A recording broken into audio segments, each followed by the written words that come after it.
आज क्लास पूरी तरीके से इम्बैलेंस हो गया यार, सेक्स रेशियो बिल्कुल ही खत्म हो गया एकदम से।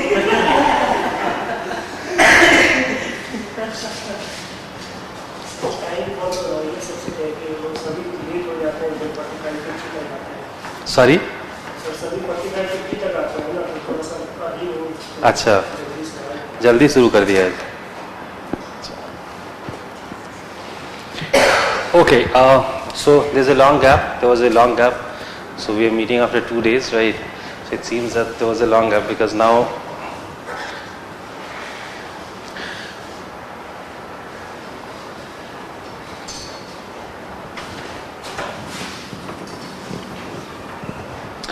okay, so far we have discussed basically about two sort of sources, right? So basically we did discuss about archaeological sources first, right? And then we started discussing about the literary sources, right? So far basically we have tried to analyze most of the sources which are which are present in India.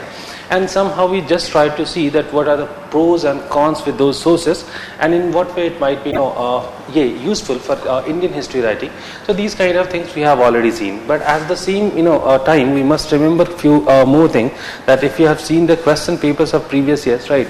So you might have noticed one thing, that sometimes they are asking questions on some specific sources, right? And so basically broadly we have covered most of the sources, but at least we need to cover at least those sources from where specific questions are coming, right? So as we have to discuss in this particular regard, so we need to know about some other sources, such as basically I just told you about Puranas, right? That yes, Puranas are supposed to be a very important source to know Indian history, and apart from that some basically biographies are there, right? Or Vamsh Charita, which is normally known as Vamsh Charita, right? So these are two sources, very important sources that we need to cover, right? So look, basically what I am going to do, Puranas and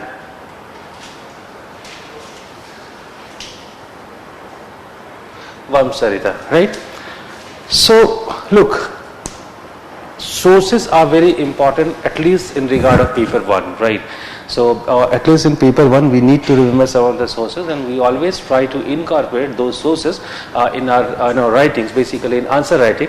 So there what we are going to do, I think I have discussed this earlier also, that definitely before beginning any as such particular chapter, first we'll try to discuss about the sources, and then we'll move to the basic content of that particular chapter or that particular phase. Suppose we are discussing about the Mayans, so basically that we will begin the discussion first with the sources. So we'll just try to cover Arthashastra, Indica, right, and definitely Asokan inscriptions, right? So these three are supposed to be very important, and from these three somehow we might be getting questions, and that is why we'll begin the discussions from there. So that would be the common trend for every chapter that we are doing in ancient and medieval.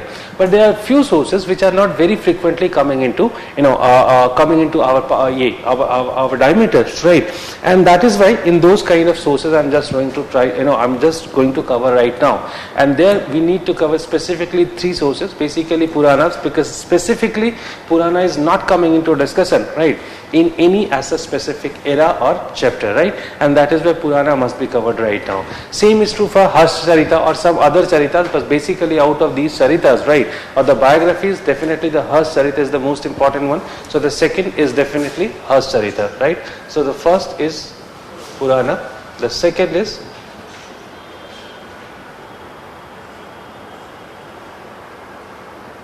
Harsh Charita, right? There were so many Charitas, right? It is not only about Harsh Charita, there were so many Charitas, right? But out of these, Harsh Charita is definitely the most important one, and that is why we need to cover it. The third is definitely the Rajtaringini.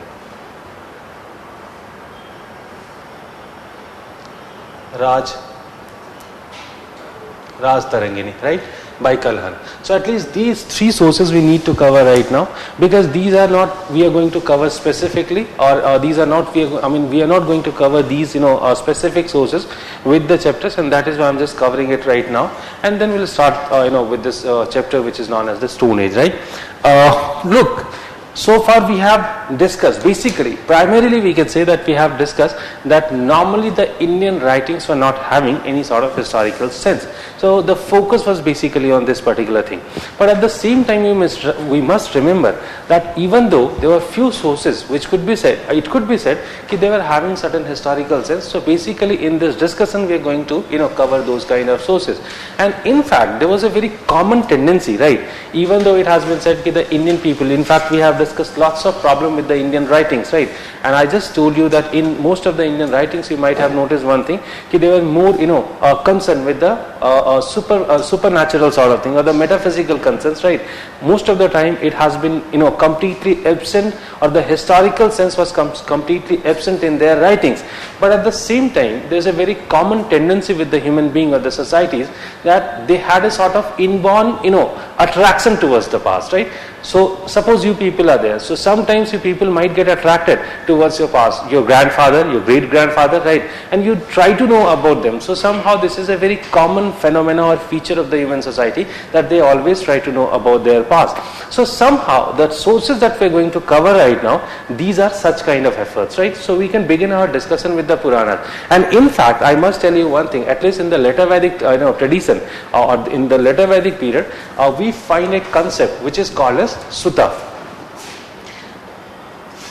From the later Vedic period we find a concept of Sutta. So who are those Sutta people? So basically it has been said that these people had the task or duty to basically construct the genealogies, right?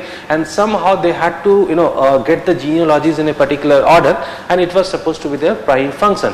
These suttas were sometimes also known as Magadha. So this term could be seen very frequently in some later Vedic traditions, right, or later Vedic writings, but later on this particular class got disappeared, right? Now what is the, definitely there's a question which comes up, why this particular caste why this particular class got disappeared? If they had this tradition of noting down these kind of things, and of course when I'm saying these particular tradition was there, or this particular community was there which was trying to recollect such kind of data, one thing that you must remember, that these data were also collected, right, orally, because by that time, as you do know, that did not know how to write, and that's the reason that they have started collecting it orally. And once you talk about anything, right, which is collected orally, that could not be preserved in a good way, and that is where somehow we don't know about any as such preserved material or stuff which were talking about the genealogies during the basically later Vedic period, right? But after that, right, after later Vedic period, or basically after the Mahajanpada period, there's a new new concept which comes up, and that concept is known as royal archives.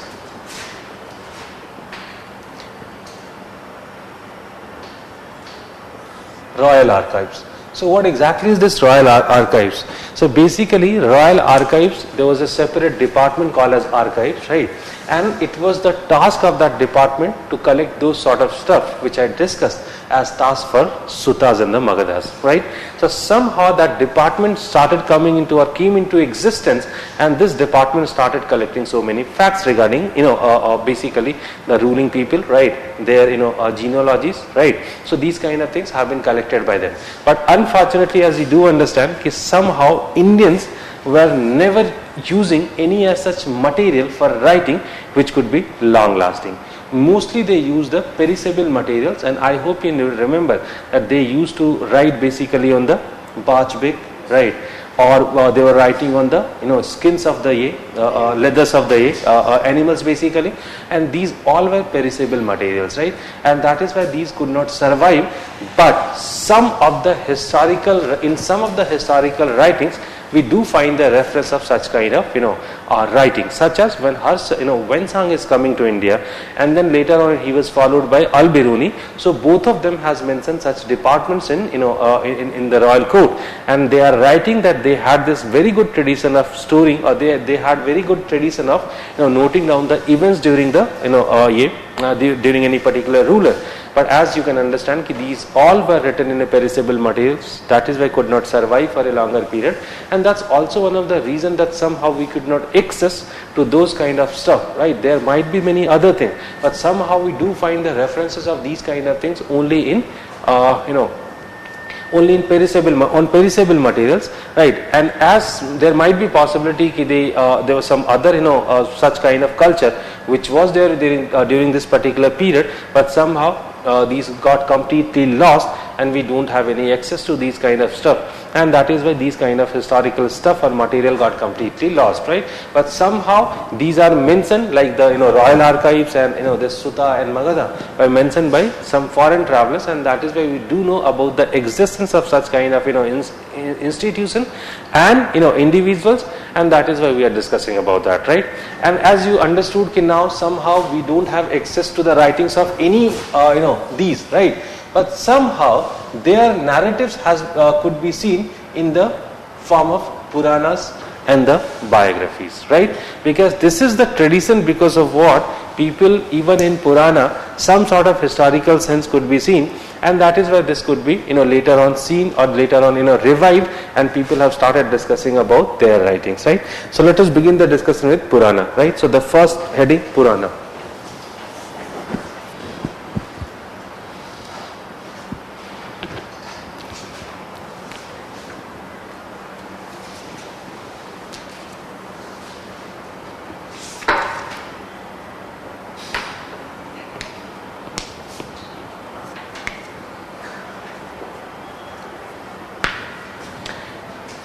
What language has been used for writing Puranas? Sanskrit, right? That's the normal perception, but I think he is saying correct, right? Puranas were basically, initially it was basically in an oral tradition, like like Vedas, Ramayanas and Mahabharata. So somehow we do know about Puranas only after 4th century AD, right? Why? Because then only we find that the Puranas got compiled and we do access to the Puranas, right? So that's the real reason, because of what we talk about Puranas, which were basically compiled in Sanskrit, right? But once serious studies started for Puranas, then some of the Western scholars, in fact the Puranas have been studied very seriously by certain Western scholars, and they proved two things, right? The first, what are basically these Puranas? So the first thing they just told, if Puranas are basically part of that literary tradition in which the Vedas and other Brahminical literatures were compiled. The first thing. So second important thing, and continue to the first point, and what they are saying, what exactly, I'll be dictating everything, just leave that, you just listen first, and then because this is absent in the notes, and that is why I need to dictate it, right? So what they are saying, the first thing, that yes, Puranas were basically part of the same tradition, right? And that is why if you discuss about Puranas only after 4th century AD, so that's a misconception, and Puranas were basically there or present before 4th century AD. The second thing they are saying, that Puranas, what happened with the Puranas basically, that in Vedas, that tradition, I hope you remember, that when people started basically they started the composition of the Vedas. So it's a sort of, it was not a sort of single compilation or composition, it was a process in which in every phase you'll find that people kept on compiling this stuff, composing this stuff, right? So there is a moment when actually there was there was a limit of Vedas, and these compositions actually went beyond the Vedas, and then they are saying that those slokas or the hymns which somehow could not be included in Vedas, these were later on compiled in form of Puranas, right?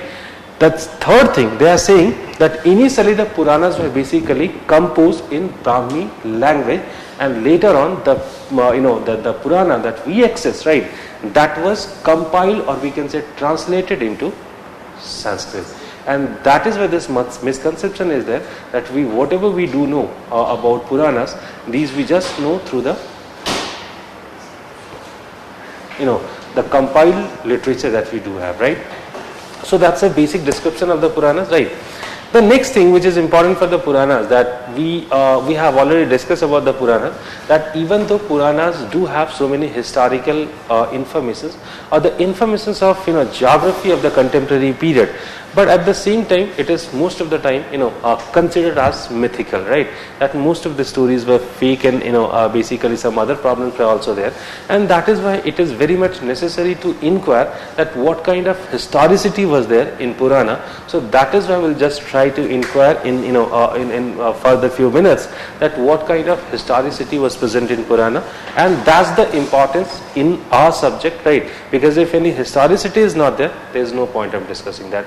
If any sort of historicity is there, it means it is important, right? So we'll just try to inquire that what kind of historicity could be seen in Puranas, right? So we'll begin writing.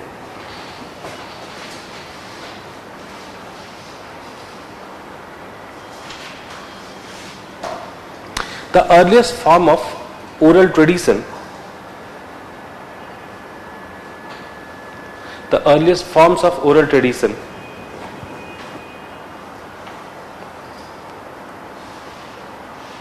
dash gathas, Gathas, gathas. Let me write.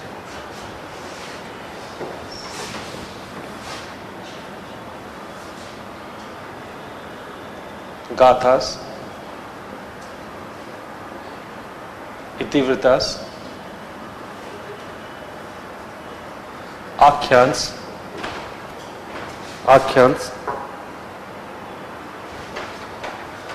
and Vamsacharitas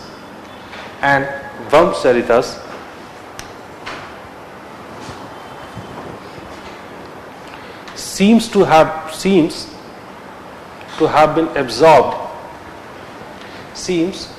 been absorbed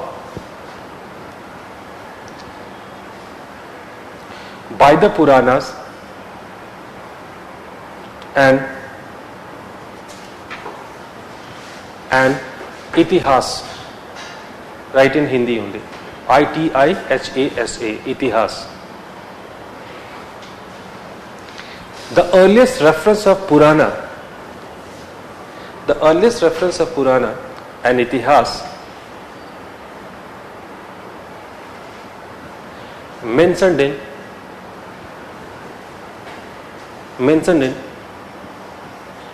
Atharva Veda,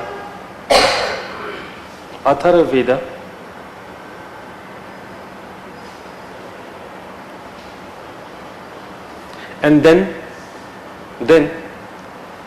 Brahmans, Aranyakas,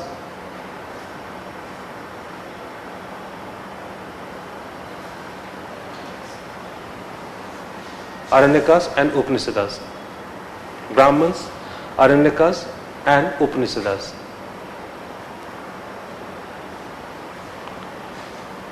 Now there is a fundamental question. There is a fundamental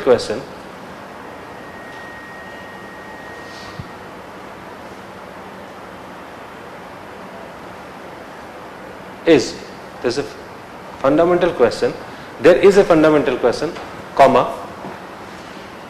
that at what degree history was present or represented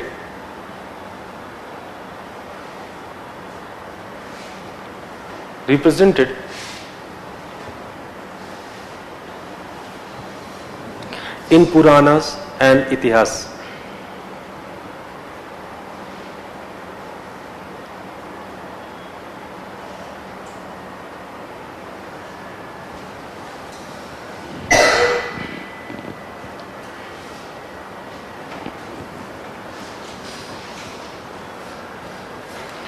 We will just try to inquire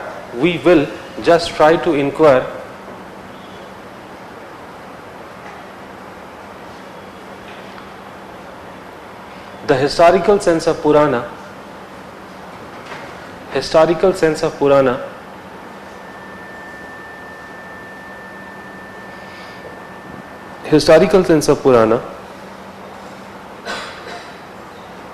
on the basis of parameters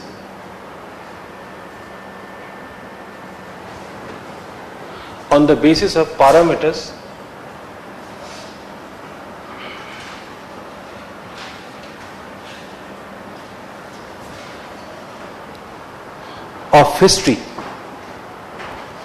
parameters of history which were fixed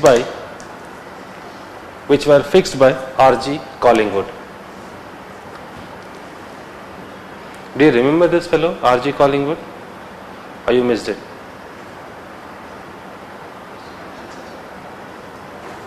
You remember it? No? When did I discuss about R.G. Collingwood?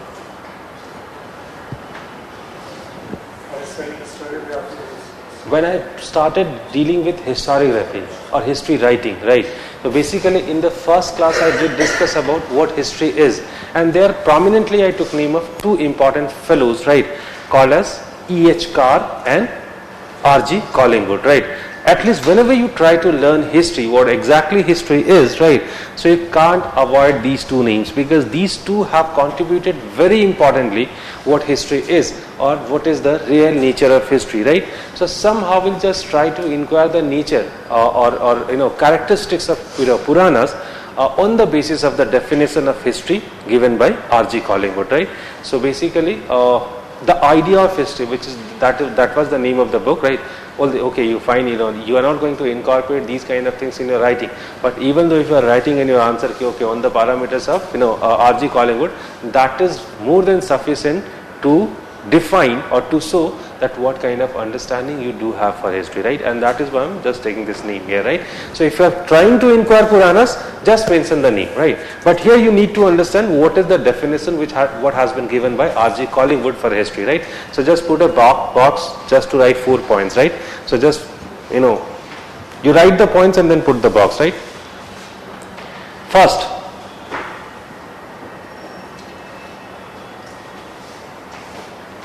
history must have a character of science, must have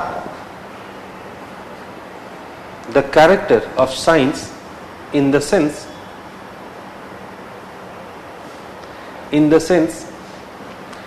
that it should fasten itself on to some problem,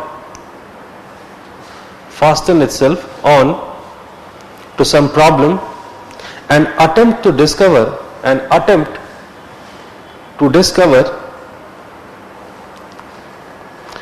things hitherto hitherto unknown.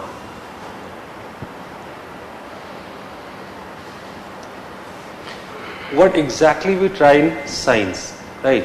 There are so many unknown facts around us, right?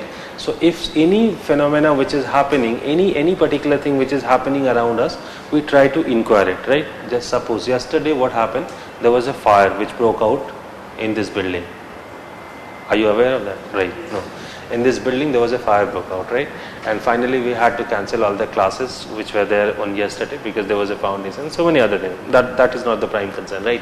Now the question arises here, if you are from a science background, right, or if somehow you know science, right, in that case you must inquire that what was the reason for this broke out of the fire, right?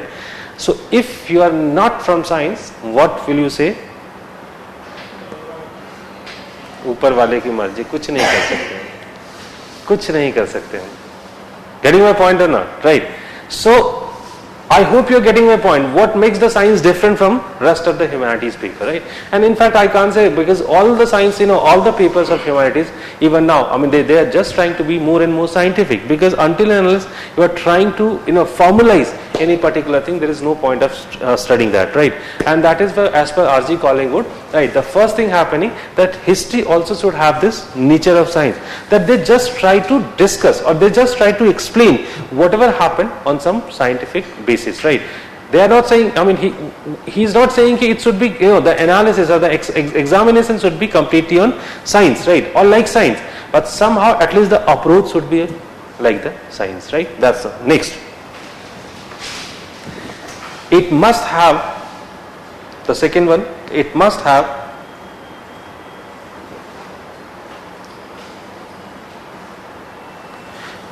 you just cut the have, right? B.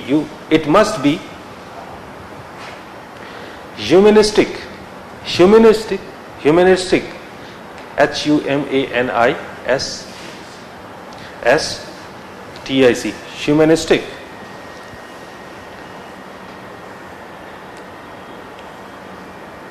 or it should be about men.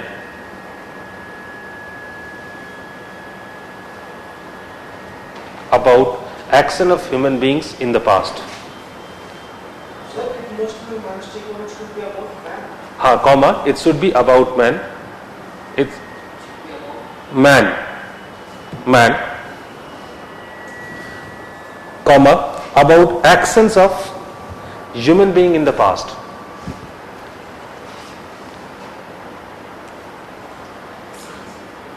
Actions of human being in the past. Spelling of actions, ACTIONS, actions, actions of human being in the past. I think this point is very clear. Whenever we are trying to create history, it should be always around the society and human being. That's very simple point. Right. Third,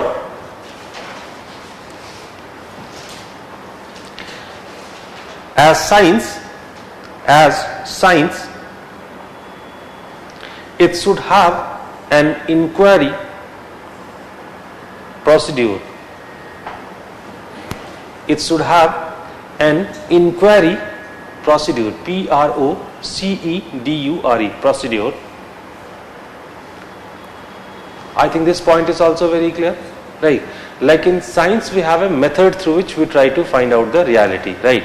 So in the same way, the history also should have a procedure, right? That must be followed. Without doing that, there is no point of writing history, right? And the last one, it must have a purpose. It must have a purpose, and the purpose of history is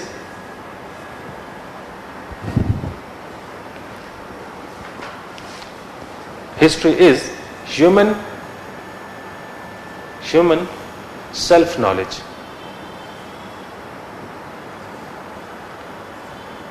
Now close the box, right? So these are the parameters fixed by R.G. Collingwood.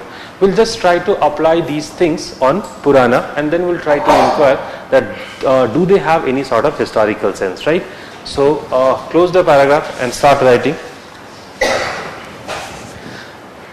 As per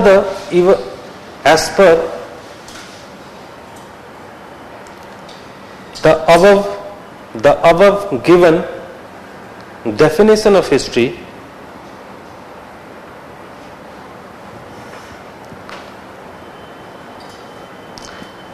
it seems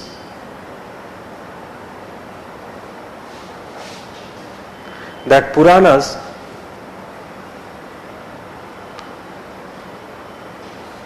do not meet any of the requirements.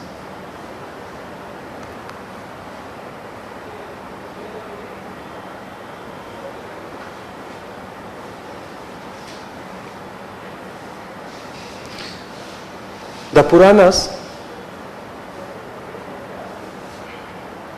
Puranas never attempted to answer questions,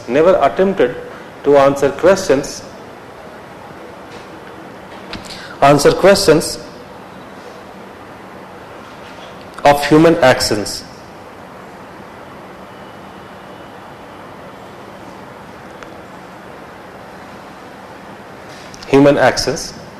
At the same time,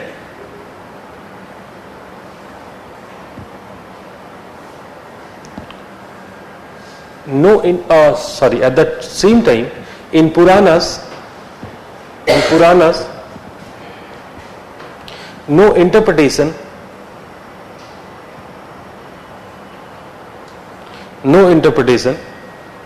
in bracket you just write down historical causation. Look, these are the terms which I am desperately trying to get in your notebook. These are desperate efforts, right? So I hope you are making the sense. Whenever you are writing the answers, you also need to desperately put those terms in your answers, right? Very good. Historical causation. Historical causation.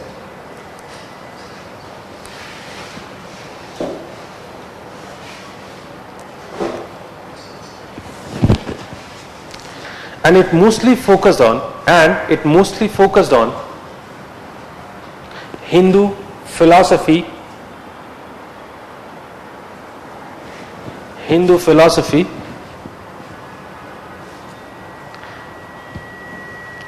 regarding dharma,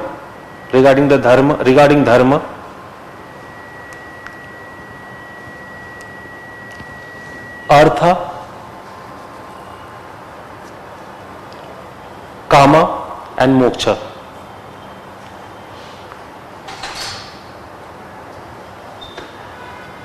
Well, one more thing apart from the subject, right? Normally there is a very wrong tradition in English, right?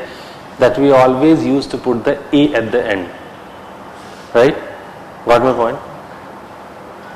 Dharma, artha, moksha, kama, right? It's a wrong tradition, right? And in fact, nowadays people have started criticizing this approach, right? Like Jan, we always pronunciated Jaina, right? What is this Jaina? It's a name, right? So we must pronunciate Jan. We always pronunciate Asoka, right? Chandragupta Maurya, right? Thankfully, we don't pronunciate Akbar as in Sanskrit, right? So somehow, this is a wrong tradition, and here onwards I'll just pronunciate only Arth, Dharma, Kam and Moksha, and you will make the sense, okay fine, in what way you are supposed to write. Clear? Right, fine. Spelling should be like, definitely there would be A at the end, right? But I'll be pronunciating because I feel very awkward, because if I, pronunciating in the same way in the seminars regarding history, right? So sometimes will be highly criticized because of that. What is this, all nonsense, right? Even in the academics, people used to, use such kind of suffix, right? But later on, they have completely left this, and they have started. In fact, I think 3 years back, when I was attending a seminar, so even I was directly spoken not to use such kind of things, right? So that you just remember. Okay, carry on. Change the paragraph.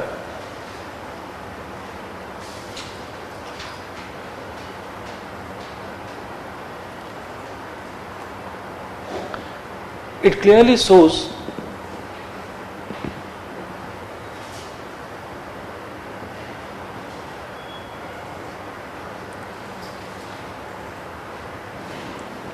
that the understanding for history or the materialistic part of society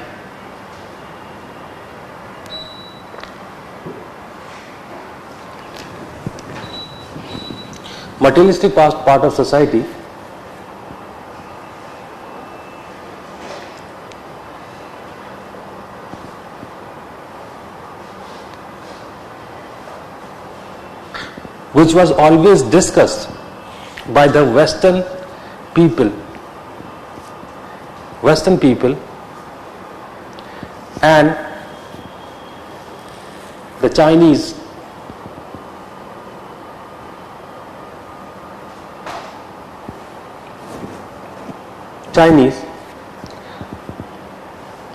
to some extent was missing in Puranas.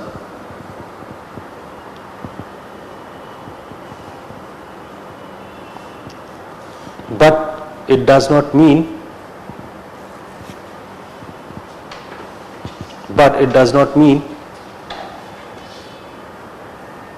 that the history was completely absent from the Puranas.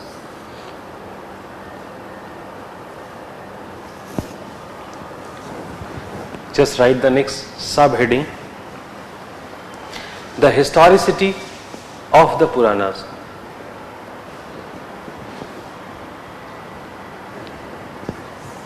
The historicity of the Puranas.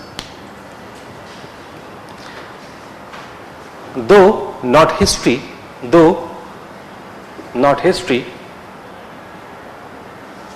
proper, comma, the Purana might have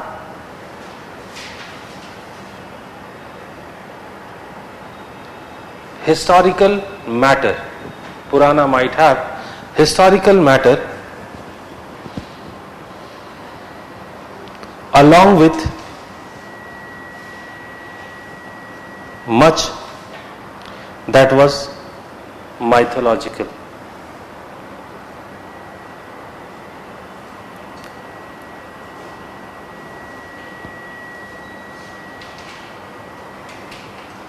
And this is what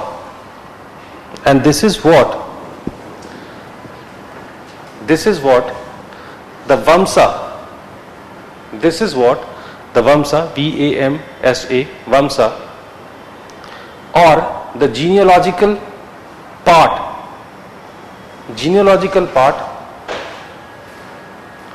of the Puranas represent.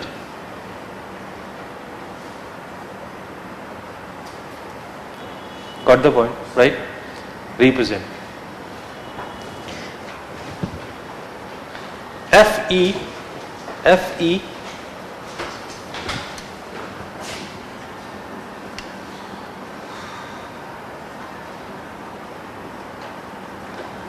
FE Pragator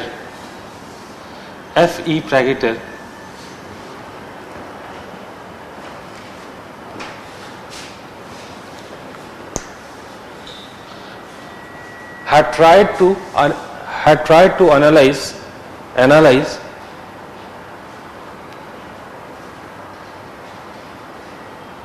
the historicity of Puranas in his books.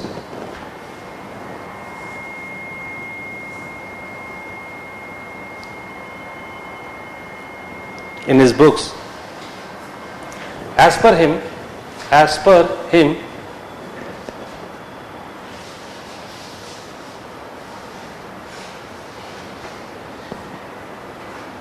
after the religious hymns were collected in Vedas,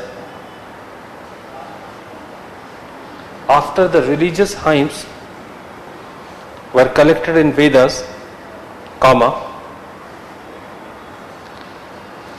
the ancient secular lore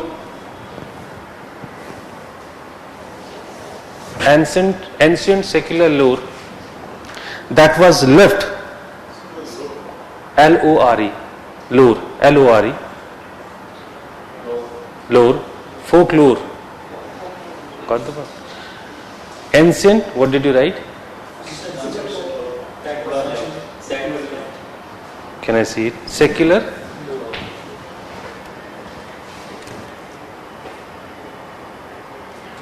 Ancient secular lore left over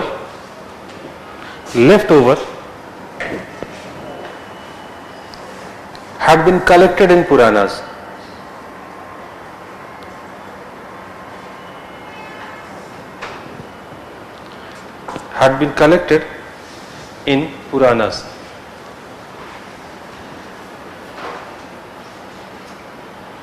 After writing was introduced into India,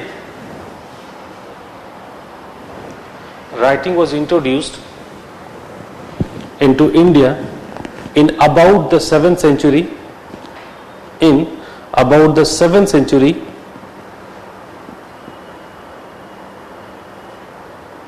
BCE,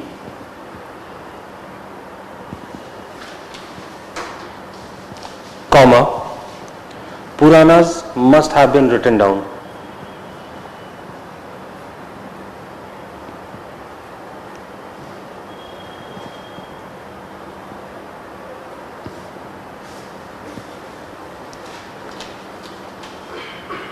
There is a great possibility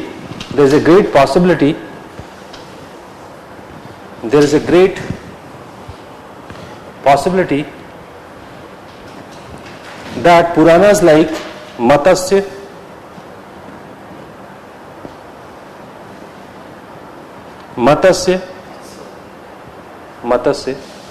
Matsya,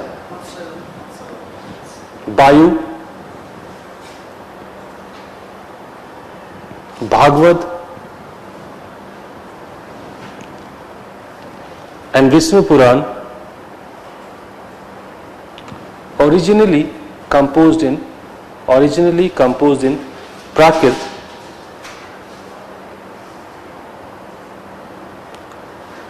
and later translated into Sanskrit.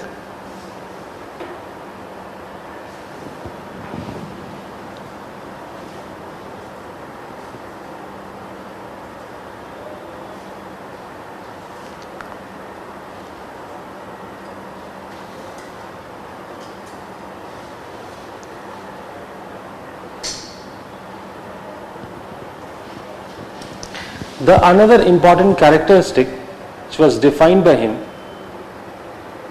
another important characteristics of Purana which was defined by him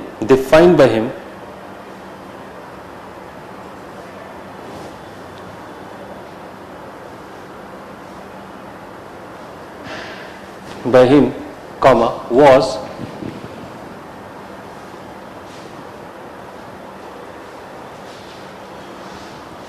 the futuristic nature of Puranas.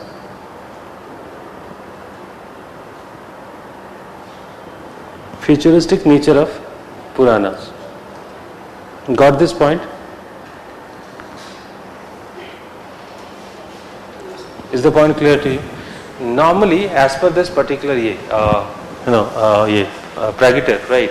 What is happening basically? Pragita is saying that Puranas, the basic motive for the composition of Purana was that they just wanted to predict the future, right? Like, I hope you must be knowing about Nostradamus, right? You might have heard about Nostradamus. And in fact, so many predictions, right, have been done by him. And most of the time his predictions were wrong, right? Like on 21st century, I think he has given a date also, 2021 or something, or 2000, some date, the world is going to be completely destroyed or devastated. 2012, exactly, 2012, then the Hollywood made a movie also on that, right? So somehow, I have seen so many people, those who are very, very much worried about that, and now the whole world is going to be destroyed, and they have started doing the pilgrimages and all, right? कि चलो ठीक है ये कर लेते हैं, थोड़ा पाप तो धुल जाएगा अभी last time. But I think most of the people were sure that it is not going to happen, right? So somehow he has imagined the Puranas in the same fashion, right? But at the same time, why I have given the example of Nostradamus, because whenever you talk about a book, the book which was written by Nostradamus, it was manipulated multiple of times, right? People kept on manipulating that book. Okay, अगर 20 में 12 में नहीं हुआ तो 21 में हो जाएगा, 32 में हो जाएगा. In that way, people keep on manipulating the book, right? Same happened with the Purana. Suppose somewhere around 6th century or 5th century BC, somebody has predicted the future, right? And something that didn't happen, right? And if it didn't happen, then the later writers, what they did actually, they manipulated it, right? And that is why they are saying, what Pragita is saying, that because of this particular phenomena, we'll find numbers of manipulations in the Purana, right? That's the reason that Puranas were manipulated multiple times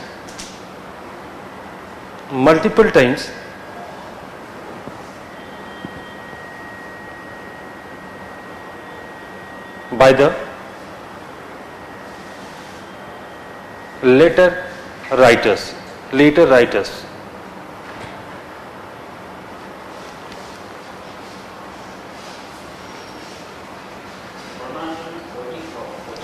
Sorry? In a poetic form. Yes, I just told you, hymns are collected in Puranas also. Right? Next, change the paragraph.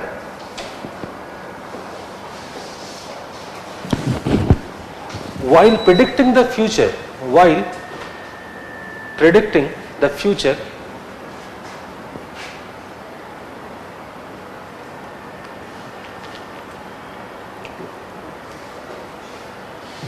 they have given the list of dynasties the list of dynasties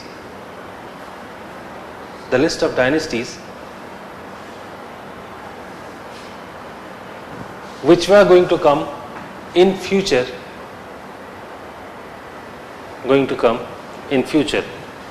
in Kali age. In Kali age. In Kali age. Kali Yuga. In Kali age. And in this process,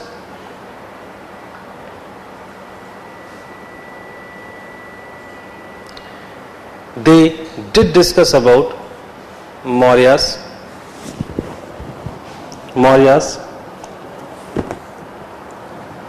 sorry, you cut the Mauryas, right?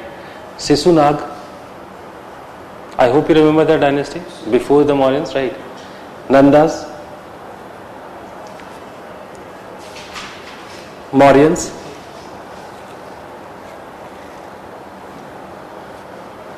the Sung dynasty,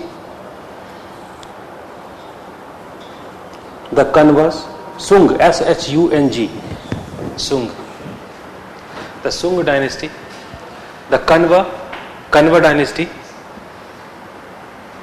and the Andhras, the Satavahanas, right? It is known as Andhras in Puranas, right?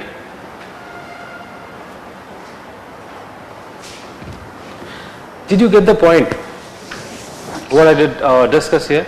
So basically what they were trying to do, they were just trying to predict the future. And while doing this, they have just discussed, right?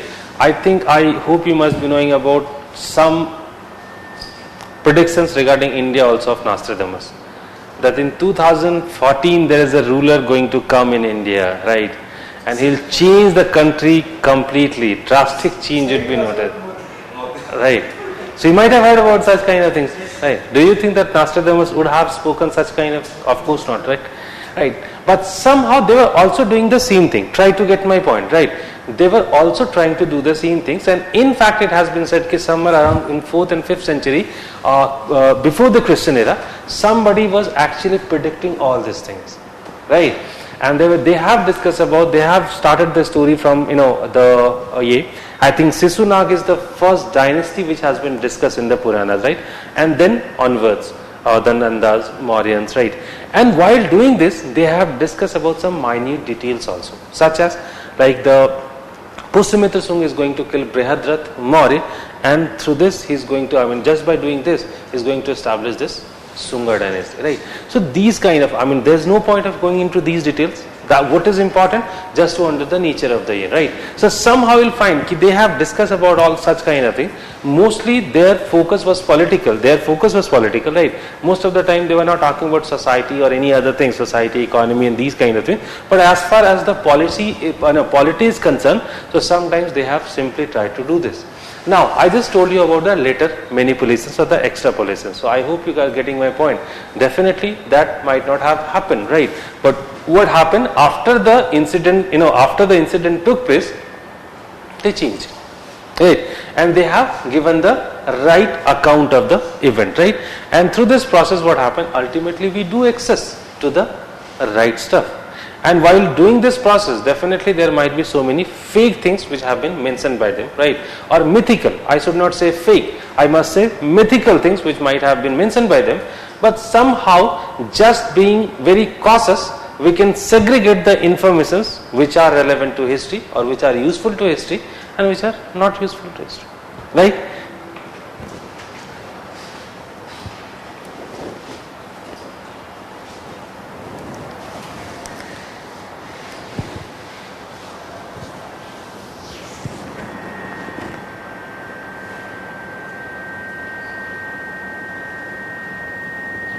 While writing about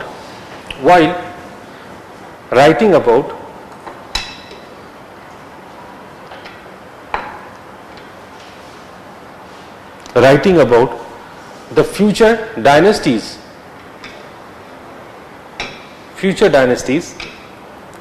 they have given so many minute details as well. So many minute details as well.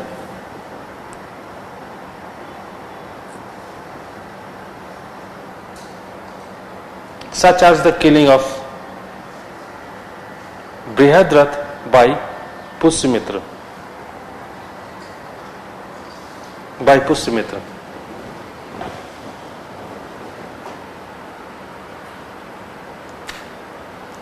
Apart from this,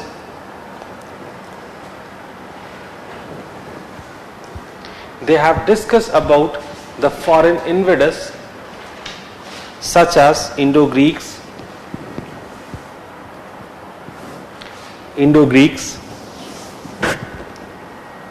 Sakas,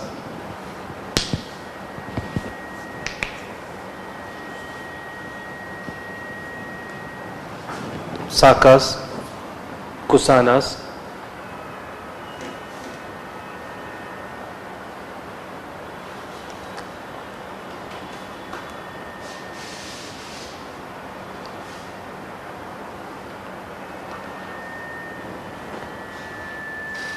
change the paragraph. There can be little doubt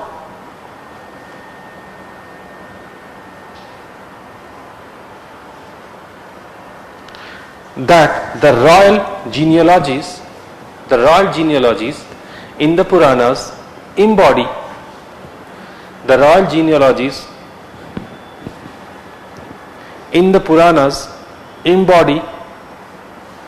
many genuine historical traditions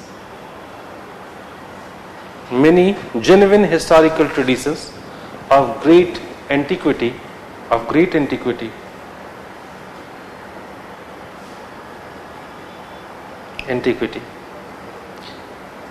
without the Puranic account,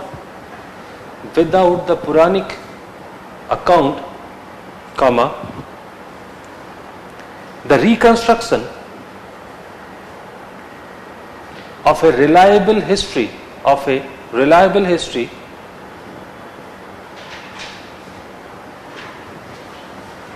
from the period of Mahabharata war,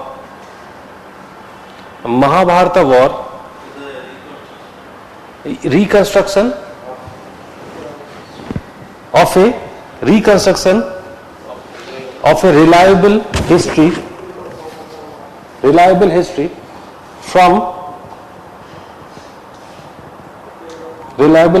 from the period of Mahabharata war to the rise of Jainism and Buddhism,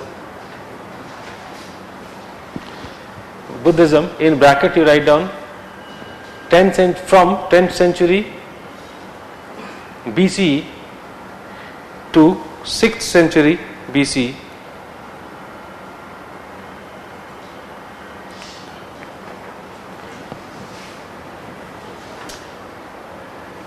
Bracket close. Apparently would be impossible task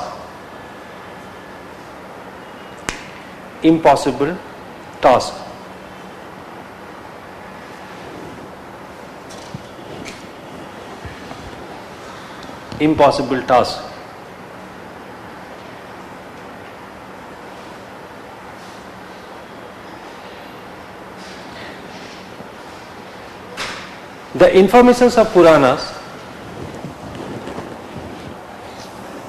could be incorporated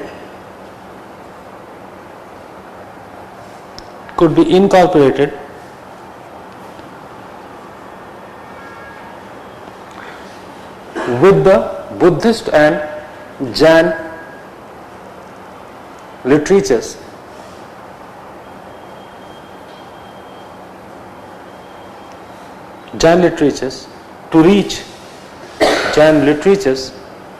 to reach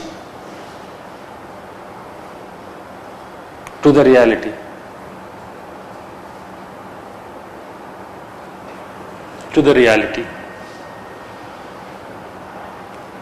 As per Romila Thapar,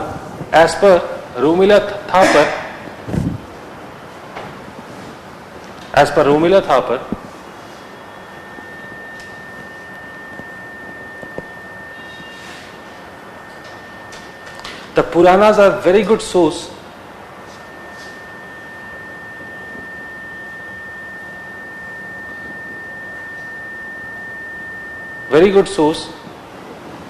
to understand the formation of state, or sorry, to understand the process of formation of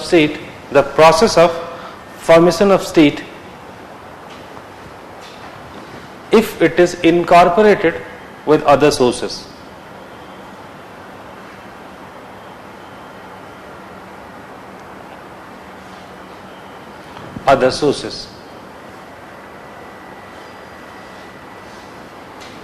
Change the paragraph.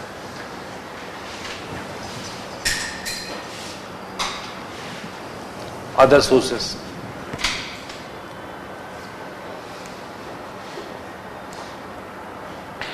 The utility of Puranas are not ending here,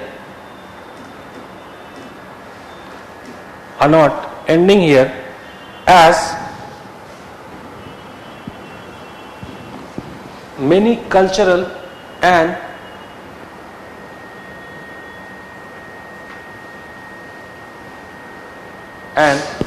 informations related to geography,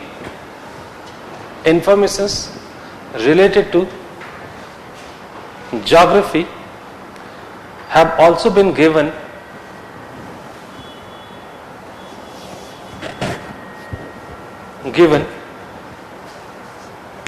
in Puranas.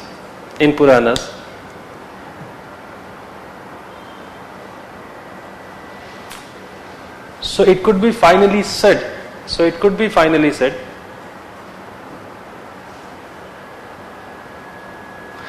that definitely Puranas contain much historical stuff.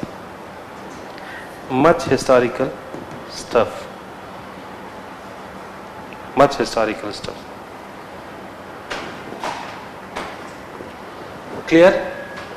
Right? So if any question which comes regarding Purana, that would be the right way to deal with the question. And in fact, definitely we don't have much historical information, but it should be presented in that way. Right? Okay, fine. The genealogies, definitely this is the most important information regarding history, but there should be a description of that information and the way it has been discussed by certain historians such as Pragitar, right, and definitely Romila Thapar. At least these two historians must be mentioned while writing about the Purana, and somehow which is adding extra advantage in your answer, right? Got the point? Next, I just told you, so this part is over, Purana is over, right? Now let us move to the next one, Harsh Charita, right? So I just told you that there was already a tradition of what? Tradition of recording the events, right? And normally just told you, as I told you, that during this later Vedic period, even though the king was not very powerful, the king was not very resourceful, right? Even though if they had this tradition of someone having in the court recording the basically the activities of the king and the events, right? So and that particular tradition continued even in the modern and post-modern period. So somehow there's a very popular tradition that comes up regarding recording such kind of, basically recording the biographies or the life of the popular personalities. It is so unfortunate that it is not beginning with the writing of only the biographies of the king. Basically that tradition started basically with the writing of hagiographies, right? Do you understand the term hagiography? I think regarding monks. Very good, right? So basically there is a tradition which comes up, and in that tradition we have started writing the biographies or the life of the monks and the sages, right? And somehow I hope you must be knowing about Buddha Charit. Do you remember that? Right. So Buddha Charit written by Ashwaghosh, right? So that is the first book in this tradition, and then this tradition was later on followed by some other people also, right? And then the king basically started patronizing such kind of person who was noting down the events or the incidents, popular incidents regarding the ruler, right? So definitely this tradition comes up, and then we do find numbers of such kind of writings, and those writings basically definitely talk about that ruler, right? And that might be a question that what kind of historicity was there in those kind of writing, but definitely we must say that some historicity or some sense of history or some recordings of such kind of narratives must present in those writings, and that is why these are supposed to be very important, right? At the same time, we can discuss about some other writings which could be also counted in this category, such as the Vamsas. Such as, I hope you must be knowing about Deep Vamsa, Mahavamsa. These are some writings which were very popular during the ancient India, right? And these writings also could be kept in this category. And somehow we can say basically we had such kind of ample writings, right? That could be very important to write the history. But as I told you, there might be so many such kind of charitas and vamsas, right? So you can talk about Buddha Charita, you can talk about Harsh Charita, you can talk about Ram Charita, you can talk about Musik Vamsa, right? We can talk about so many writings we do have, but somehow definitely we can't analyze all the sources, right? But somehow what I'm going to do, definitely Harsh Charita is the most important one, and that is why we are just going to discuss Harsh Charita here. And then there are some others such as Musik Vamsa is also important, Ram Charita is also might be important, Bikramank Dev Charit, that's very important book, right? So there are few other writings, so I'll be just writing one paragraph on those kind of things and I'll just pass it to you. Why? Because that might not be very important, and I'm pretty sure that question is not going to come in your examination except this Harsh Charita. So Harsh Charita we are just going to cover extensively, and rest I'll be just giving you 250 words, right? And if any as such question by mistake comes, you'll be able to at least deal with, right? And nature, there won't be any difference in the nature. Got my point, right? In nature, most of the writing should be seen, right? So when you are critical to those kind of writing, there won't be any change as such, right? You can apply the same formula to all the all such kind of writing, and that is why without any hesitation you can write such kind of answers, right? Okay, Harsh Charita.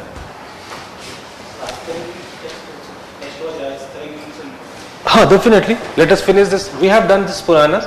Now we are doing Harsh Charita. Then we'll go for Rajtaringini, right? We'll cover this everything, everything today. At least we'll wind up this chapter completely, right? Okay. So before writing, about Harsh Charita, let us write a brief introduction that could be applied anywhere, right? You just write. Freed, F-R-E-E-D, freed from Sutta tradition, comma, the Vamsa form developed a vast body of quasi-historical history.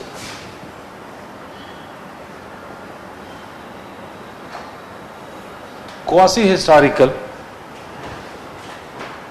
literature.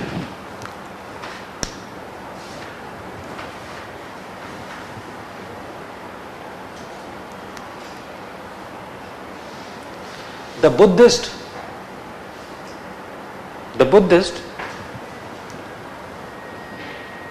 Rajavamsa, R-A-J-A-V-A-M-S-A, Rajavamsa, R-A-J-A, let me write, wait.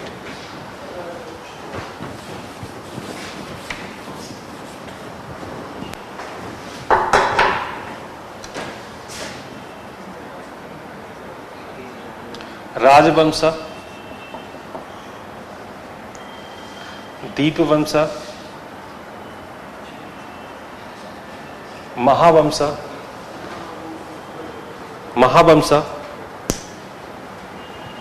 comma, the Jain Harivamsa, and the Hindu Jain Harivamsa, Harivamsa, Harivamsa, and the Hindu Raghuvamsa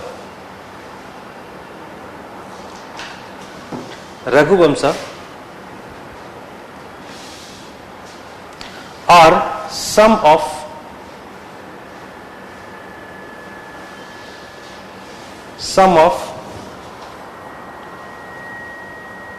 such writings. Some of such writings. Some.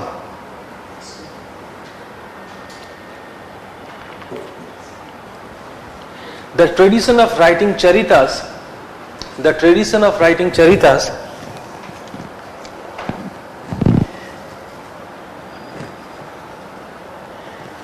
that started with Buddha Charita. Again, this is Buddha Charit, not Buddha Charita. Buddha Charit by Ashwaghosh. Buddha Charit by Ashwaghosh.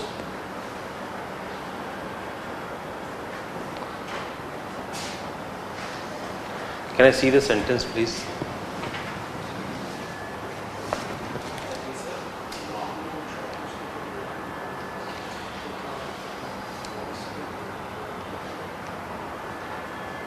Started with Buddha Charitas, Ashwaghosh, by Ashwaghosh.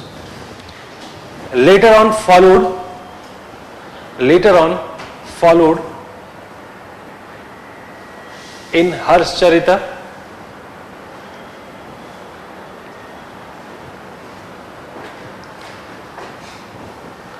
Vikramank Dev Charita. Let me write.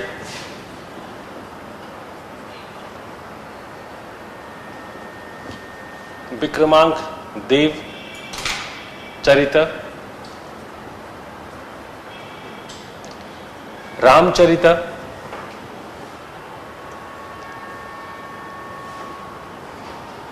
Ramcharita, whose apex could be seen with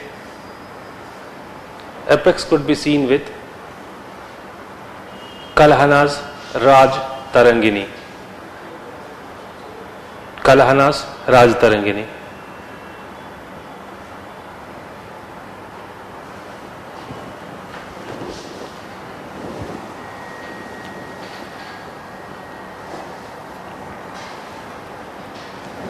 Got the point?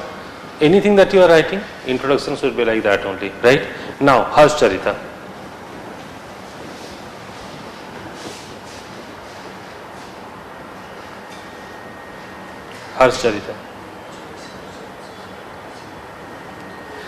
The first Indian work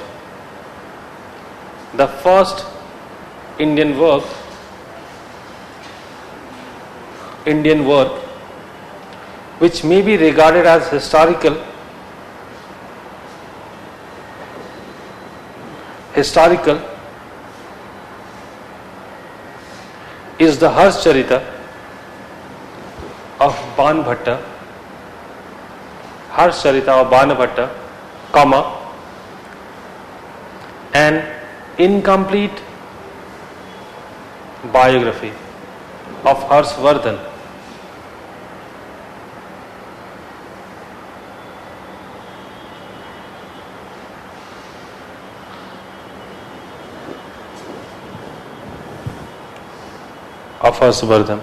This book was written on the first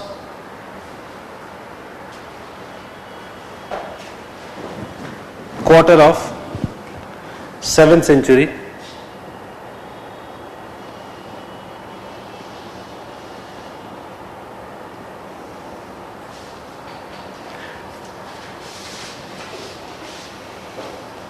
and it followed the model of romance.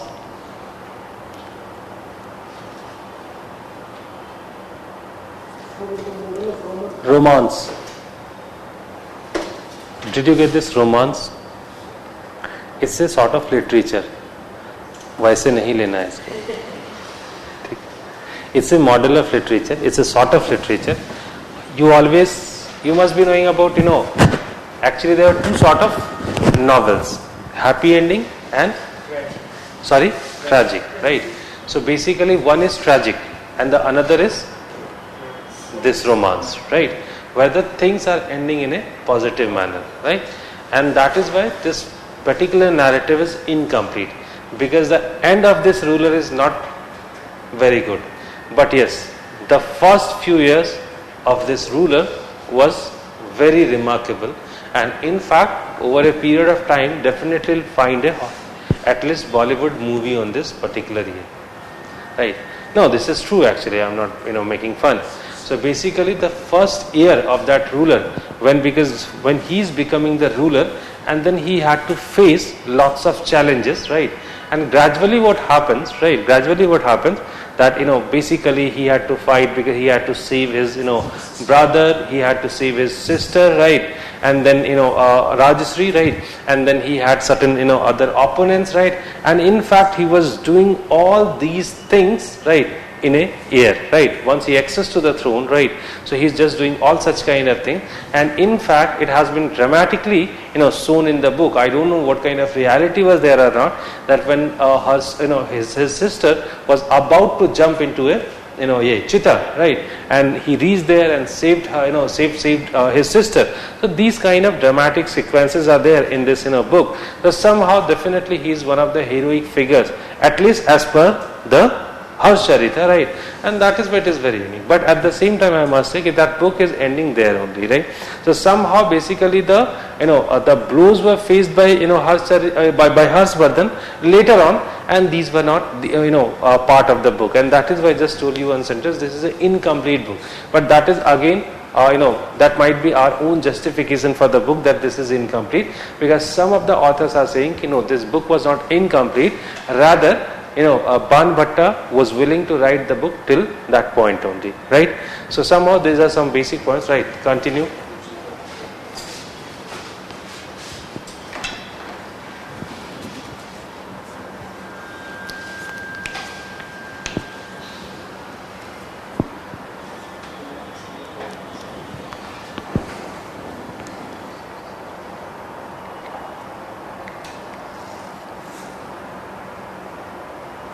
That book begins, change the paragraph, that book begins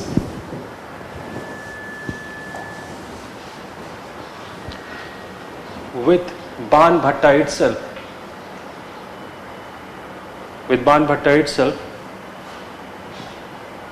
And tells the story of him.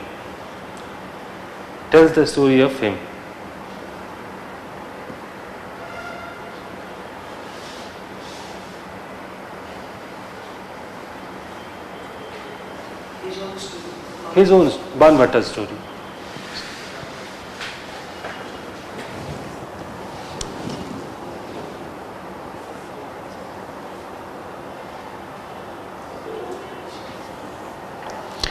One chapter of the book deals with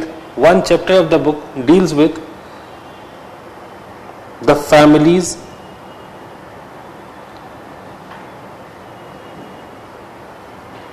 but you have written one chapter in bracket, you just write down out of 8.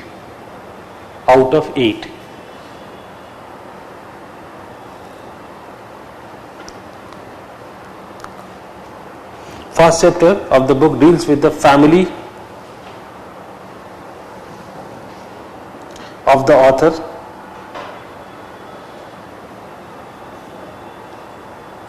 The second tells us of his introduction with Harshvardhan to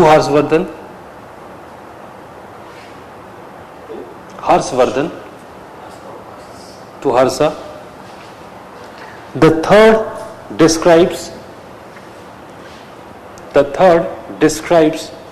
Thaneswar, capital of Harsha.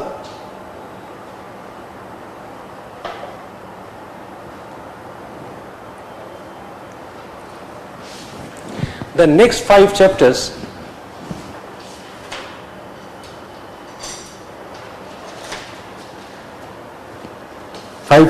are dealing with the ups and downs in Harsha's life.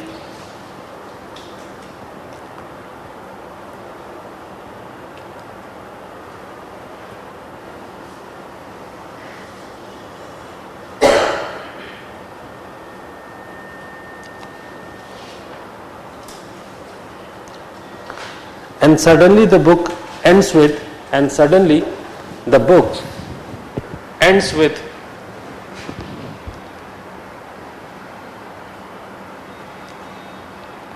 once Harsa saves his sister Rajshri.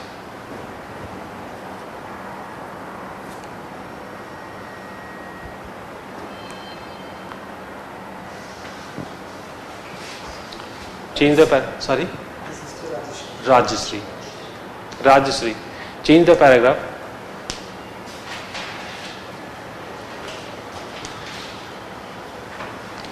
For some historians, this book is incomplete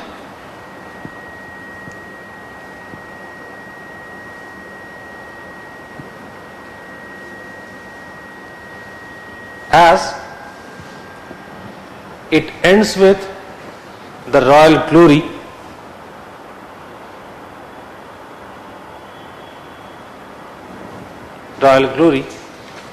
whether some historians say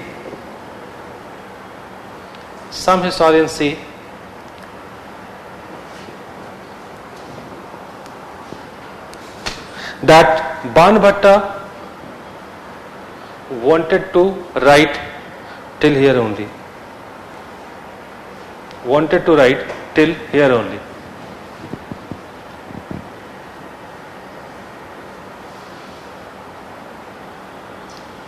Change the paragraph.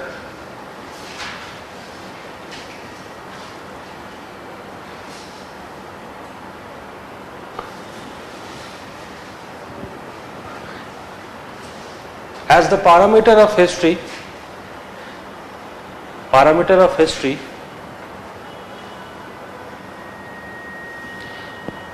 Charita is not a proper history book.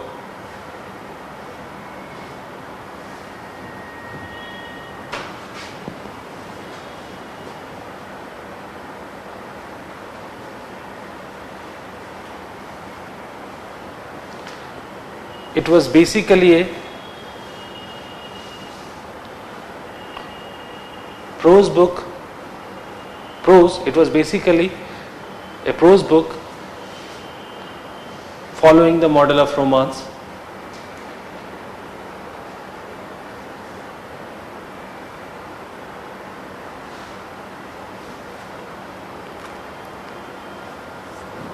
Which is full of exaggerations and flattery.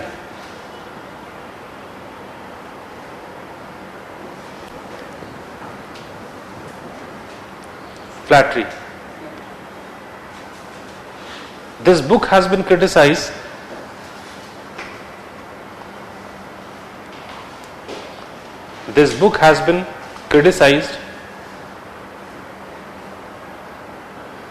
for giving so many unnecessary details, that too very long.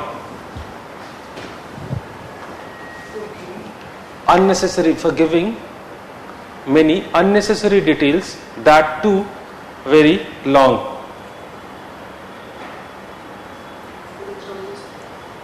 Unnecessary details, that too very long.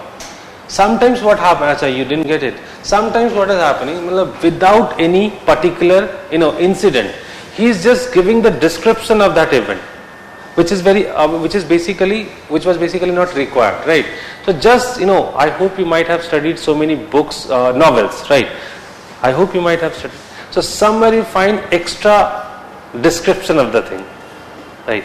If you'll read Premchand, so if it is about poverty, it has been described beautifully by him, or it is about beauty, right? It is again described by in many pages. He had this potential to describe the beauty in many pages, or the poverty in many pages, right? So do you find that any historical content is there in those 2-3 pages? No, definitely not. Or any relevant content. By relevant, what exactly I mean? That particular description is relevant to the story? No, not exactly, right? Right. Exactly. So somehow you find so many such kind of descriptions were basically unnecessary.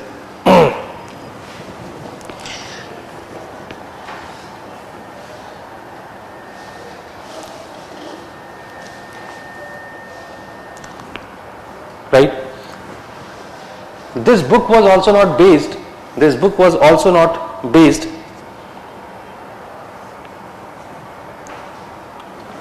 on sources and evidences.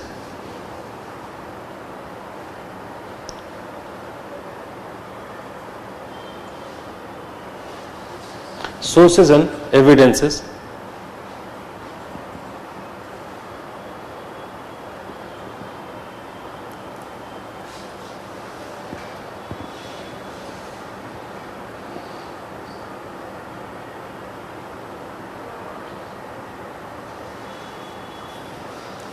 Apart from this, he has discussed so many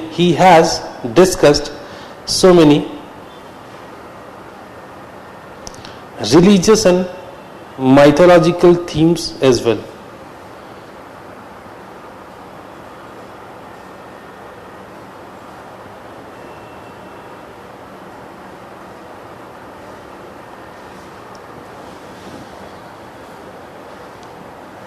The style of the book is also very ornamental, and sometimes seems tough to understand, seems tough to be understood. Sorry, what did I say? The writing or the style, what did I say? The style of the book. The style of the book seems to be very ornamental, which is sometimes very tough to be understood.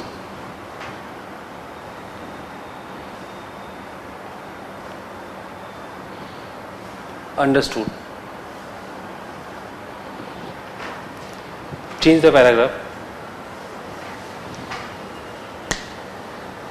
Yet the Harsh Charita,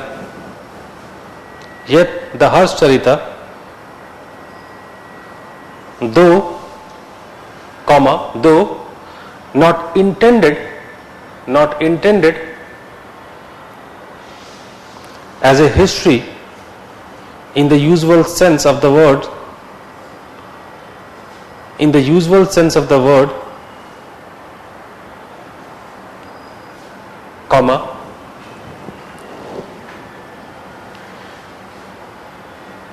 based on historical facts, is based on historical facts.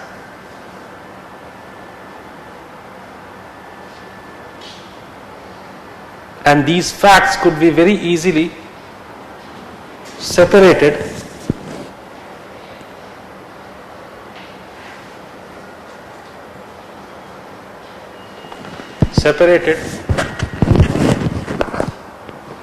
from the book.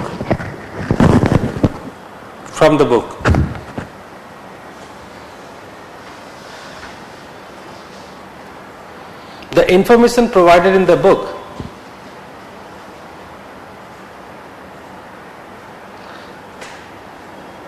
sometimes confirmed by the contemporary inscriptions and other sources.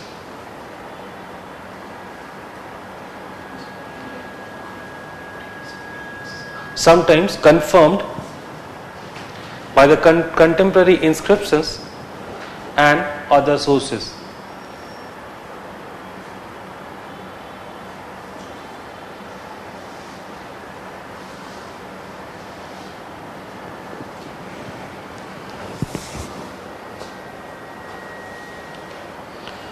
Again, full stop, again,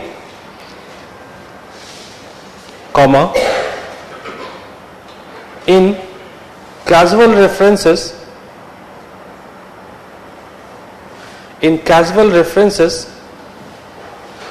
of a peripheral nature,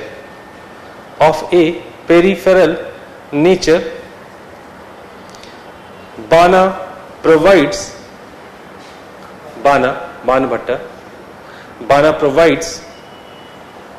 other historical informations or confirms such information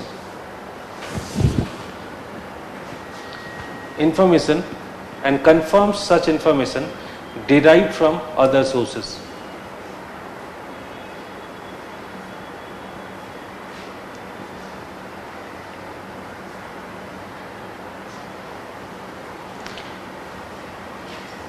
such as the informations related to Mauryans,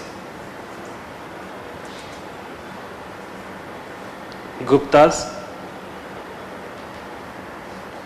etc.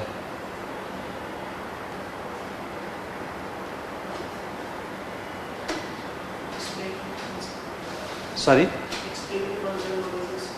At this point, you did not understand the point. Did you get this point? Okay, fine. Let me explain it, right? So basically, what did I tell you? Normally, what is happening? The first thing I just told you that definitely it is not a history. It was not a history book, but based on historical fact. That's the most important thing. The second thing, what I told you, that it is very easy to separate the historical content from the book, right? So somehow you can make it out. Okay, this is the historical fact, and that could be avoided. So this is the second thing I told you. The third thing, whenever you are talking about history, I have met many times the references of sources, right? So you do understand the importance of sources. So somehow it has been said initially while criticizing the book, it has been said it was not based on sources, but at the same time we find at many places that fellow Banavatta, what he has done, that he just tried to confirm the information from some contemporary inscriptions, right? Got my point? Okay, he's just giving the reference. The same information has been given in the inscription also, so it seems true. And the second thing that I told you, that it is not only writing about Harshavardhan, right? As a peripheral incidents, right? He is describing about so many other popular incidents, right? Such as I told you regarding the Mauryan Empire, right? And in fact, he has given some like such as that fellow Brihadrat was killed by Pushyamitra Sung, that has been written there. So many such informations are confirmed or could be confirmed by Banavatta's book. Got the point? Carry on.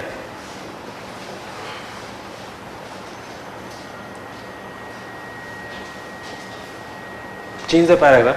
Apart from this, the intense realism of Bana's picture of contemporary life, intense realism of Bana's pictures of contemporary life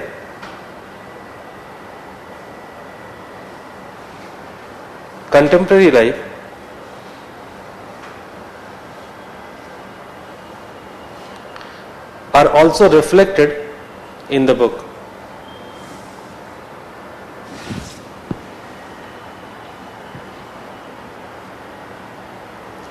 He has discussed about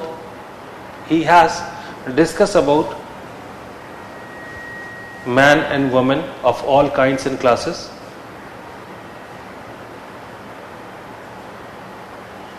man and woman of all kinds and classes, comma, the agricultural patterns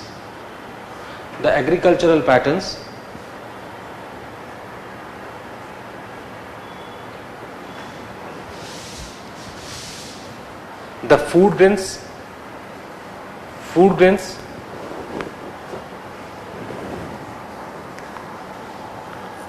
irrigation technologies such as Persian wheel,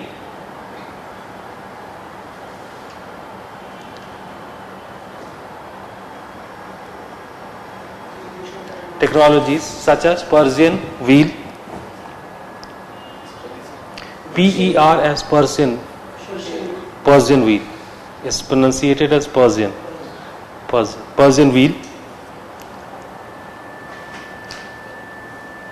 etc.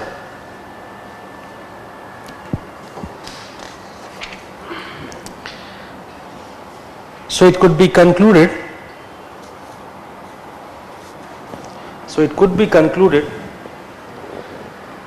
that numerous historical informations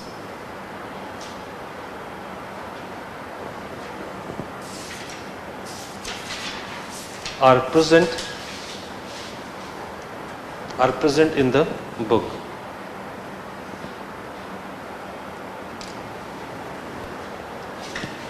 Clear? Right? So I think any question is coming from Hasa. We have lots of words you have, and as you do understand, the maximum word limit of any question is how much? Maximum 500 words. right? And I think these questions are always asked for 10 markers, right? So maximum 200 to 250 words, that's more than sufficient, right? Technology of Persia was there in the 7th century. It's known as Persian wheel, it is not the Persian technology, Persian technology. Do you understand what Persian wheel exactly is? Yeah, exactly, right? So later on some advancement were there, basically, after the Ye, these people are coming basically in Mughals and Sultanate, but somehow this technology was known in Persian wheel, right? Okay. Just have a break of 5 minutes and then we'll finish this, the last one, Rajtaringini.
Okay, so the next book we're going to inquire, that is Rajtaringini by Kalhan, right? So basically this is the book I hope you all know, because if you have started studying history, so somehow we do know about the importance of the book. And as this book is supposed to be one of the or we can say the only book in ancient India, ancient and early medieval India, which could be considered as the book of history, right? And this book is basically, which was developed somewhere in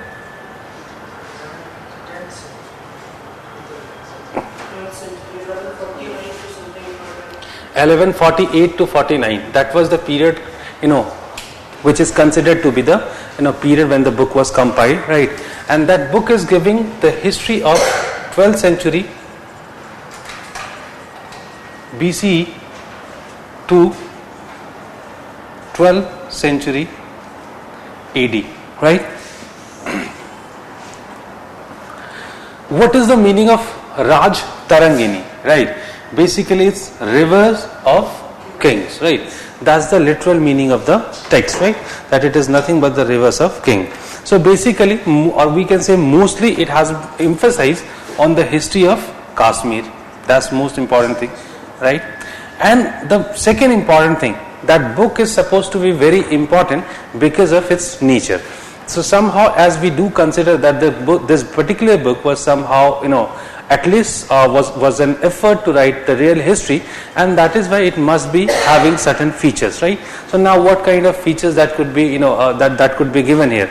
So whenever you talk about the real history, right, or the actual history, so definitely so far at least we have understood few things, like the book must be emphasizing or considering the sources properly, right? Apart from sources, what are the other things that could be counted?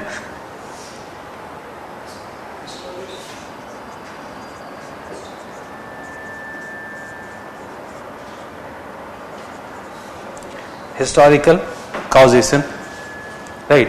The third thing which is very important,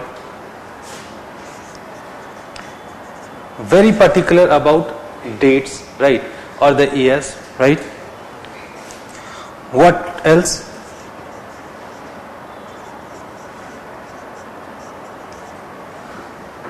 Objectivity, right? That's another important feature, that he has just tried to be unbiased. That's another very important thing, right? So what we are going to do, we are just going to try to evaluate Rajtaringini as per the parameters of history, that in what way we can evaluate that particular book as a pure book of history, right? So before I come come to the evaluation of the book, right, let me tell you one thing. Who exactly was that fellow, Kalhan? So Kalhan was basically son of one of the ministers called Harsa, right? So he was basically the son of a minister, right, and he was part of that royal court, and somehow he started writing the book, right?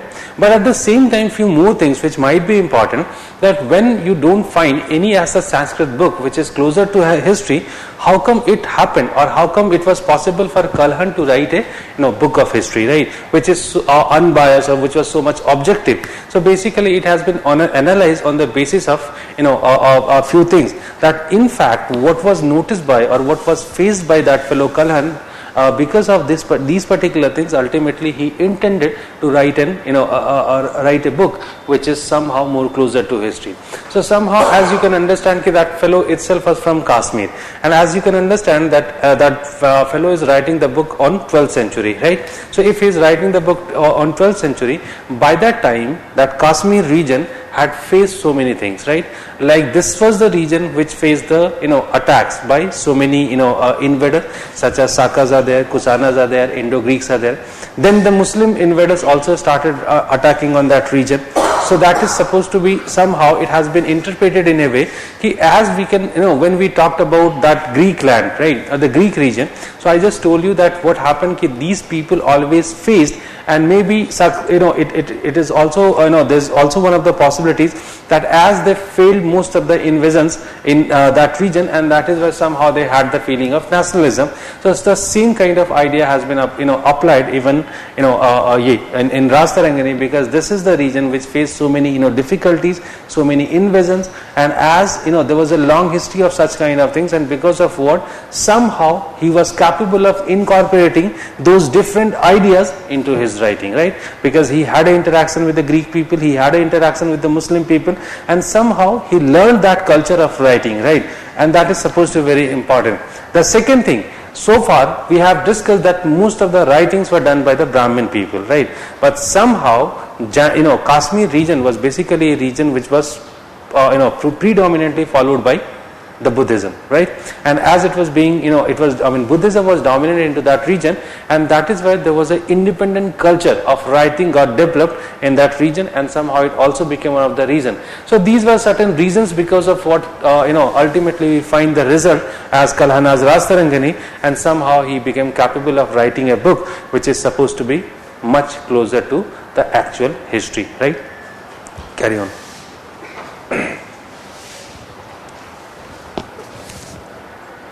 Rajtaringini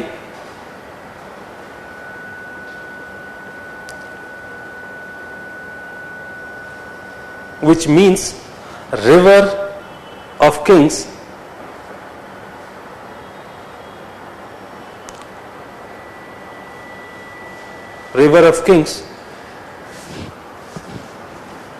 compiled in mid of the 12th century,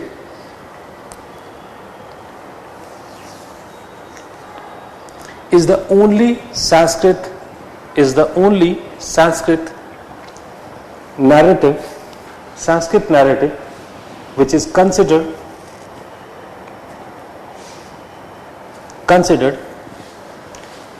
to be closer to history in a real sense.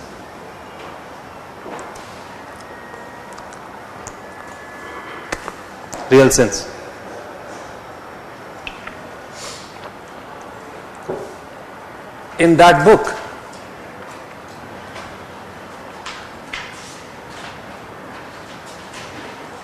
the history from 12th century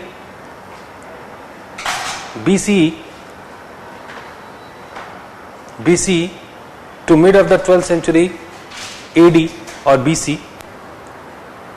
CE, from the 12th century BCE to 12th century or mid of the 12th century CE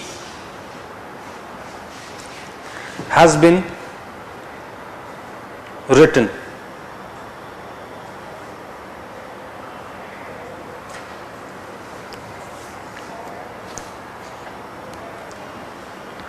The ups and downs of the region,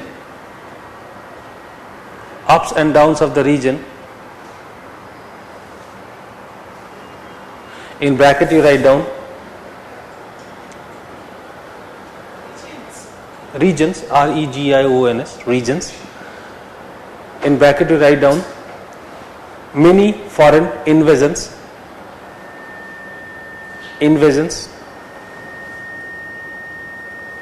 and interactions enabled him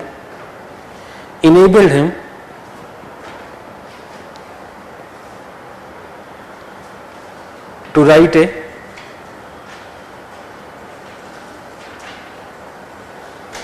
book like Rajtaringini.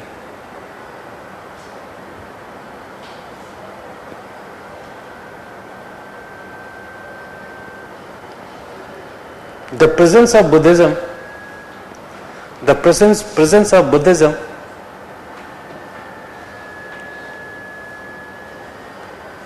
might have also contributed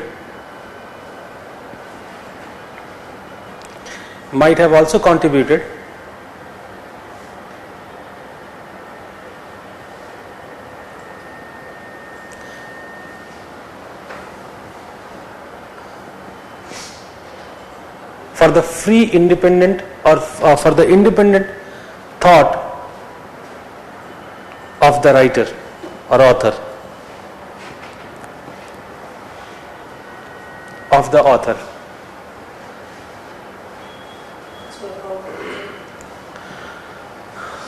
Buddhism was definitely, no, I'm not dictating, right? what I look.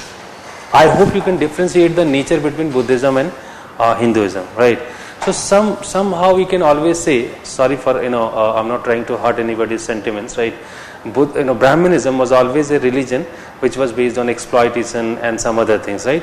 And that is why there is no doubt that Brahminical or in Hinduism, Brahmanism was always dominant, right?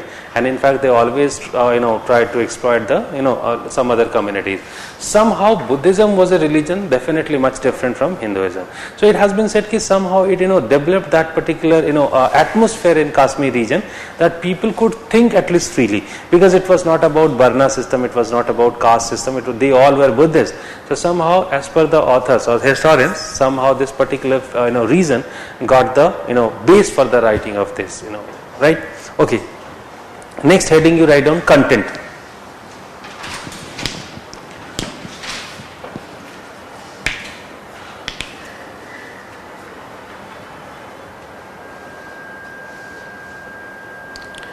Rajtaringini could be considered as a storehouse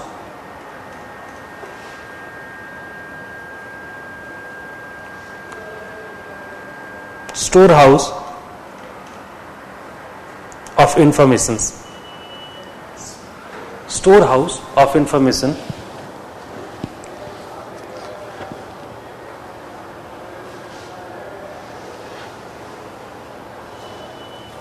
which collected information irrespective of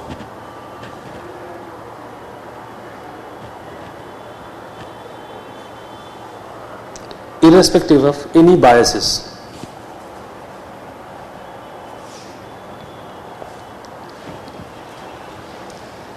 Got the point, right?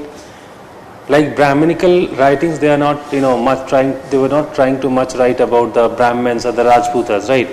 He has written about the lower caste untouchables everywhere. In fact, he is the earliest writer who has tried to see the relationship between two sexes, right? The male and the female. I mean, this gender relationship was also perceived by him, or also he tried to write. So I hope you can understand what kind of advanced mindset that fellow had, right? Okay.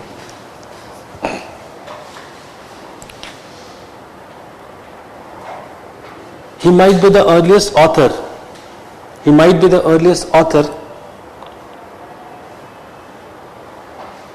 Who tried to study the eternal problems.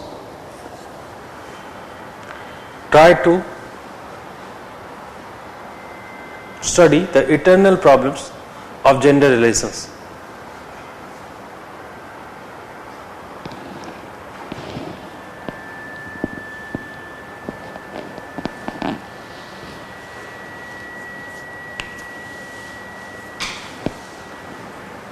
First point, political and administrative aspects.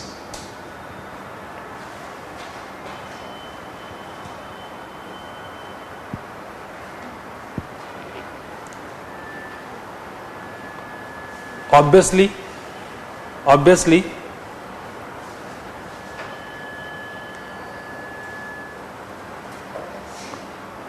this book was about kings, and that is why given extensive details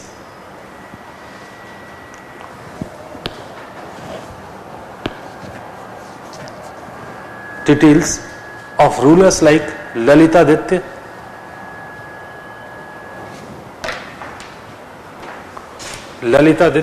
Muktapid,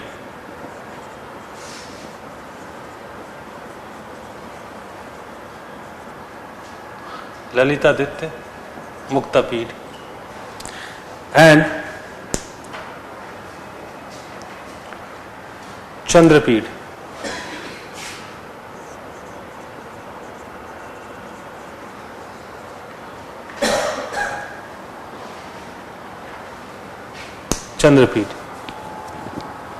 At the same time, he has discussed,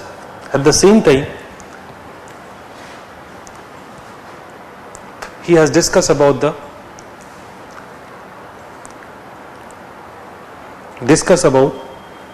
administrative machinery, the administrative machinery,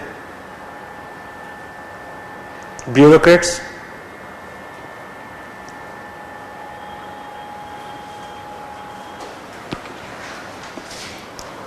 and Brahmins.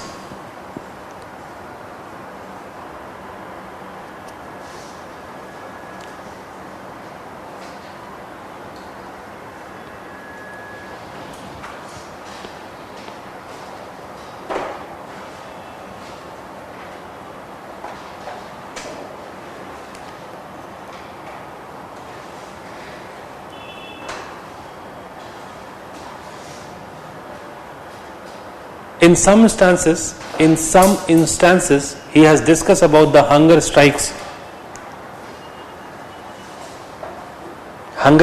as a political weapon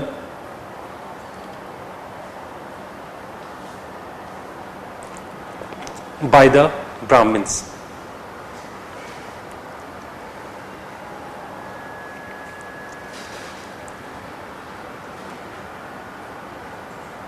Next, economic aspects.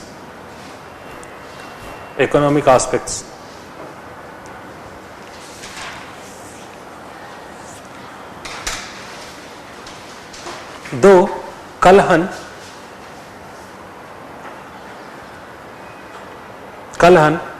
does not stress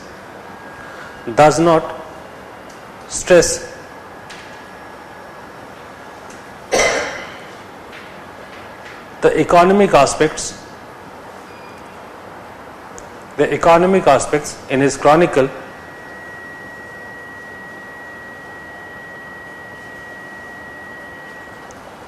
His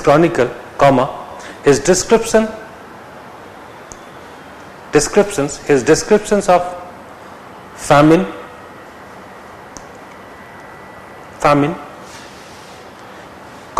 food prices,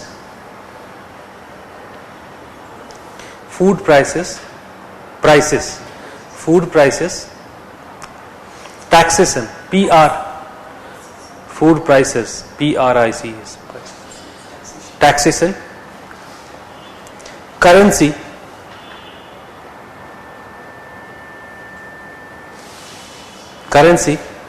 give a picture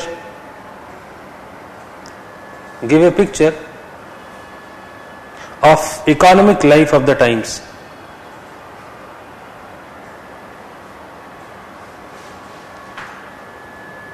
Next, social aspect.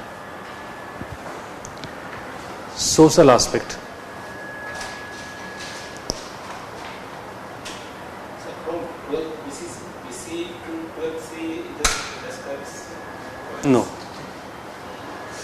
is about only the Kashmir.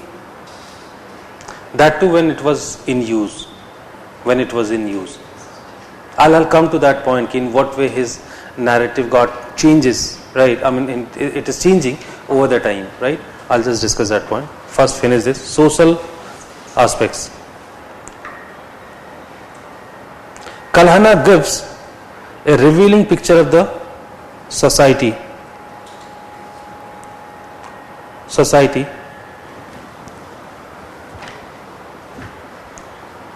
as he discussed about slavery,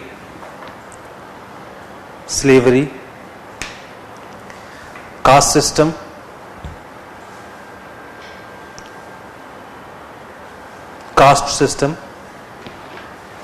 status of women,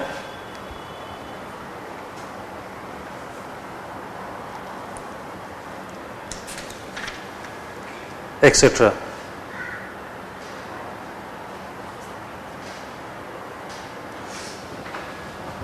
What was the status of women earlier or Well, it is that we'll discuss while discussing this, early medieval period. तभी हम बात करेंगे status of women के बारे में, ठीक है?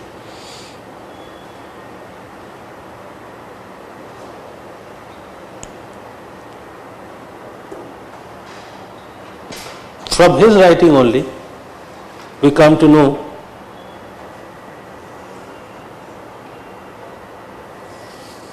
about absence of parda and haram, parda and haram,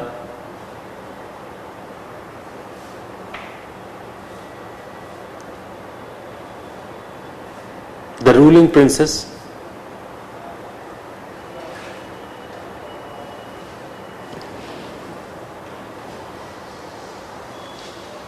and free women,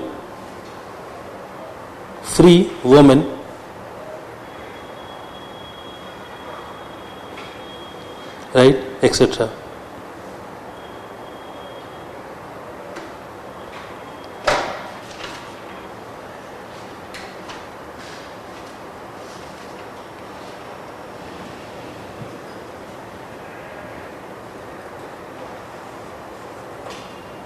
Next, evaluation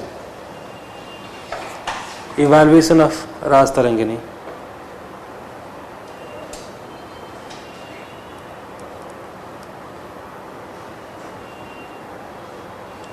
As per R.C. Majumdar,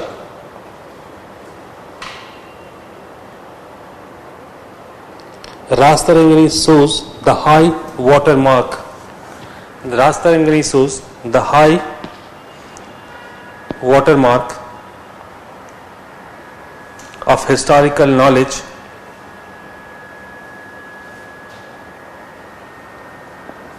reached by the ancient Indians. Reached by ancient Indians. Here onwards you write in few points. First,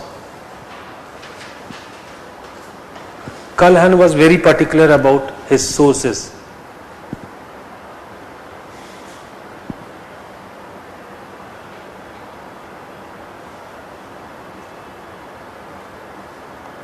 Definitely he has used the Brahminical literature,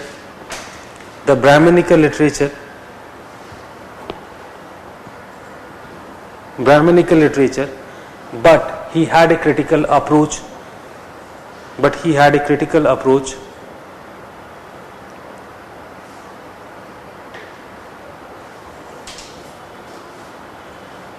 towards it.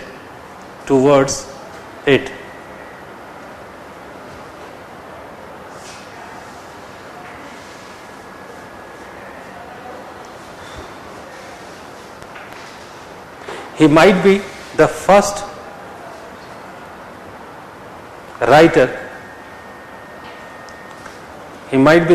writer who knew the historical importance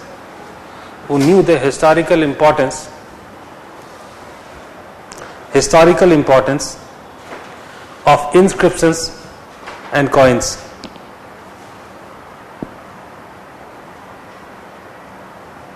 As a legitimate source of history.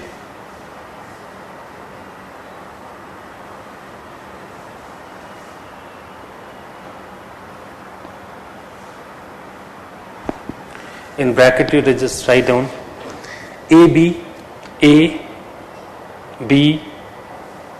Keith, Keith, A.B. Keith. जरूरी नहीं है mention करना, अगर करते हैं अच्छा है, ठीक है. A.B. Keith.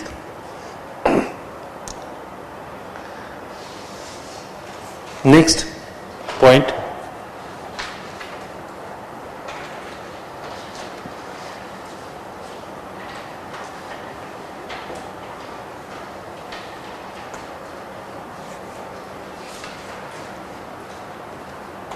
Kalhan did not believe in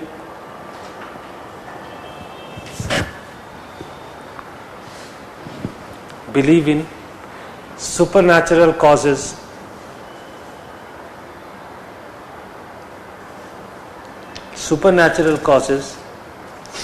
for any event,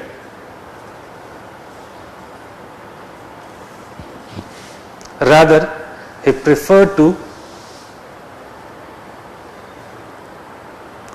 preferred to examine the real causes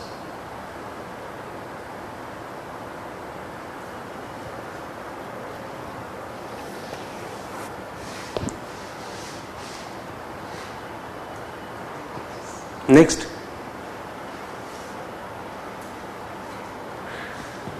he had interpreted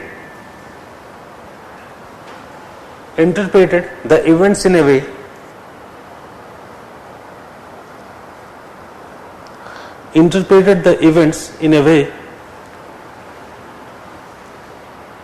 that if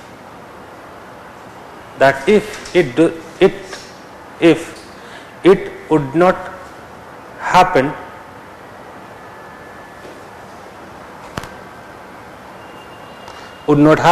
what would be the result? What might be the result?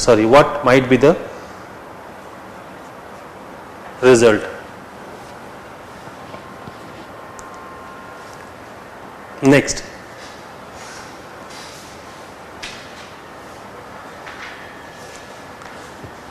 Kalhan also could be praised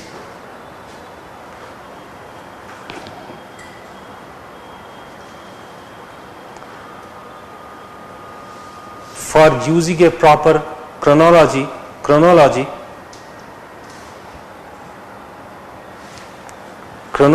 in his writing.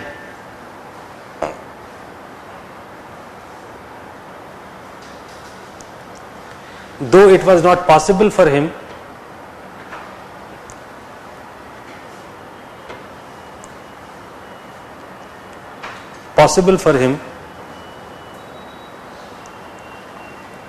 in early stage,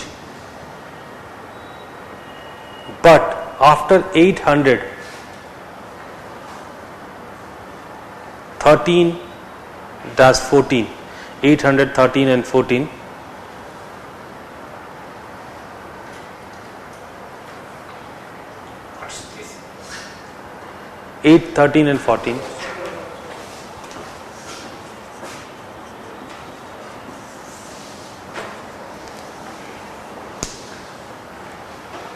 he got very particular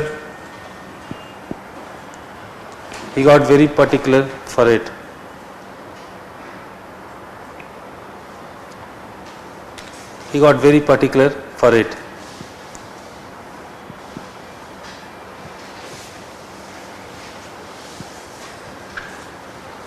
Next,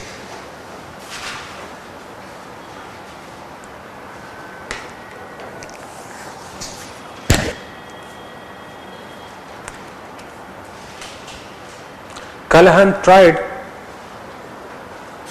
to his best to be impartial and honest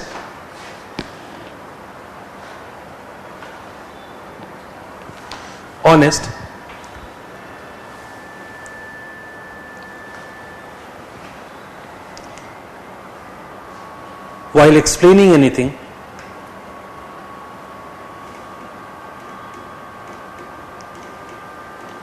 explaining anything, as on so many times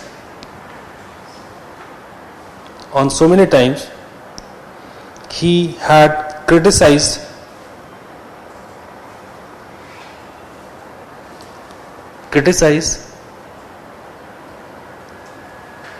the rulers.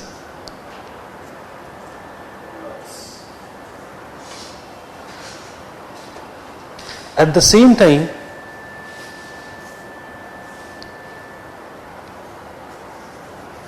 he tried to show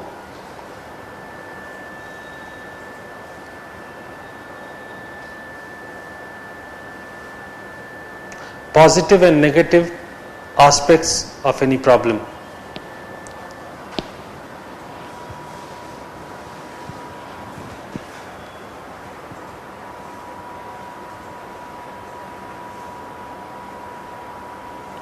Most of the time,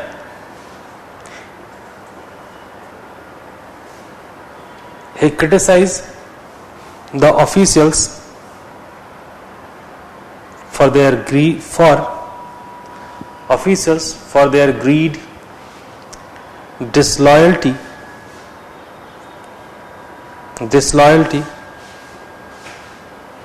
oppression, etc. Disloyalty, oppression. He was even critique to the Brahmins.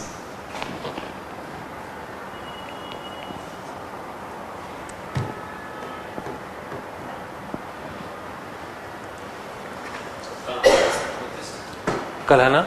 No, he was also Brahmin.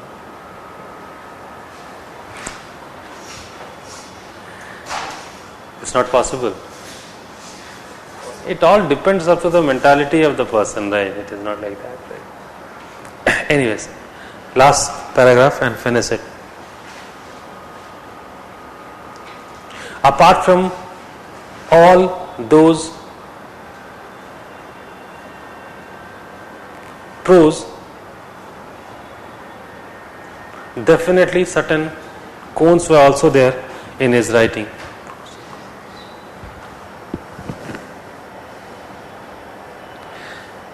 Such as he was not completely untouched.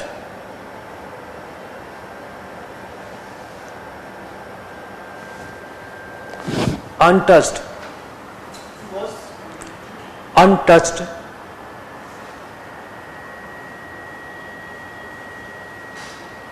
from few things such as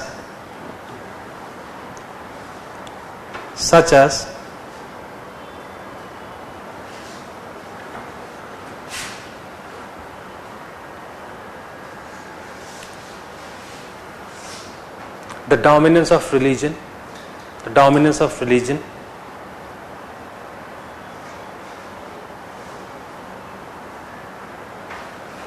didactic nature. Did you get the point of didactic nature?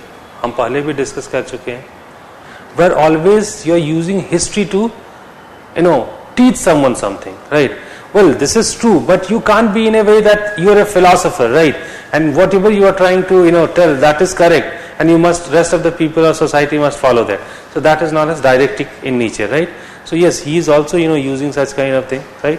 Didactic nature. And of course, sometimes the pro-ruler view.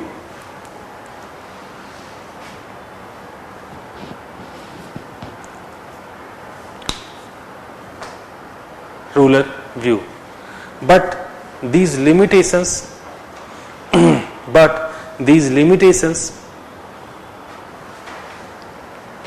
cannot minimize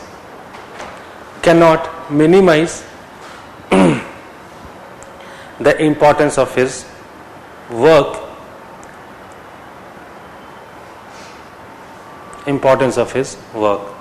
That's it, right? I think ample of stuff is there. Any question which is coming regarding Rajtaringini or Kalhan, definitely this question is going to be repeated many times, and that is why I'm just wasting my time and effort, both the things, right? Because definitely this is one of the most, you do understand, at least we have studied that much history where you can understand the importance of Kalhan, right? So yes, you need to be prepared and in fact what content that I have given you, nobody is going to write this much content, because in most of the books you won't find good content on Kalhana, right? And that is why you need to incorporate certain ideas for in this area somehow. But now this is not only the end of Kalhan, at the same time this is the end of the the peripheral things of history, right? I hope you might have gone for the haircuts, at least the boys. ठीक है, haircut के लिए जाते होंगे ना. So mostly what technology he uses to adopt, he used to cut it from the sides, right? And when it is done from the sides, and then he used to cut it from upside. You might have noticed that the same formula I am trying to adopt here. So I have just given the shape now, right? And now we have to just see the eras in the chapters, nothing else, right? So it's very simple. But one thing that you always have to keep in mind, whatever we have learned so far, don't miss it, don't forget it, right? Because every time we are going to imply these ideas, right? What are the features of history? We have analyzed some of the sources, and ultimately these are the things going to pay us, right? And that is why I was just investing that much of time in these kind of things, because somehow now I think you have people have if you are listening carefully, so somehow you got the nature of history, right? Okay, now what are the things that we are going to focus in, right? So these are the understanding which are very much required, right? So that is what we have been doing. I mean, sometimes even it was irritating me also that I am using much time, but now history is most of the time I used to say history is a very simple a paper. Why it seems very simple to me? Suppose now we are going to pick the first topic, that is Stone Age, right? Now in Stone Age, I am very frankly I am telling you, just 4 to 5 topics are there, and that could be done in 2 days only, right? From where the possibility of the questions are there. Now if you are talking about the Stone Age, what are the possibilities? Let me talk about that, right? So definitely their life phase might be one topic, their religious belief or their cultic belief, right? And their contribution towards painting. That's it. Do you think any other topic could be asked? For the, at least for the Paleolithic and Mesolithic, that's done. Once we come to the Neolithic, again it's very simple. The first controversy regarding the Neolithic revolution, that could be asked, right? The second thing, the domestication, right? That might be one. What were the factors which ultimately forced them to go for domestication, right? That's it. Finish. And their religious belief and their so 4 or 5 topics there. So now the things are very simple, because ultimately you have to know that what are the topics might be important. So what pattern we are going to follow? Initially I'll just discuss overall. Okay, this is this particular chapter. Everything we'll discuss in first half an hour or 1 hour. And then we'll pick up the themes and we'll do it, right? So that's the and that is how we are going to complete the syllabus, right? So tomorrow and day after tomorrow there won't be any class, right? And we are going to meet on 16 now, Thursday. ठीक है? Okay, see you.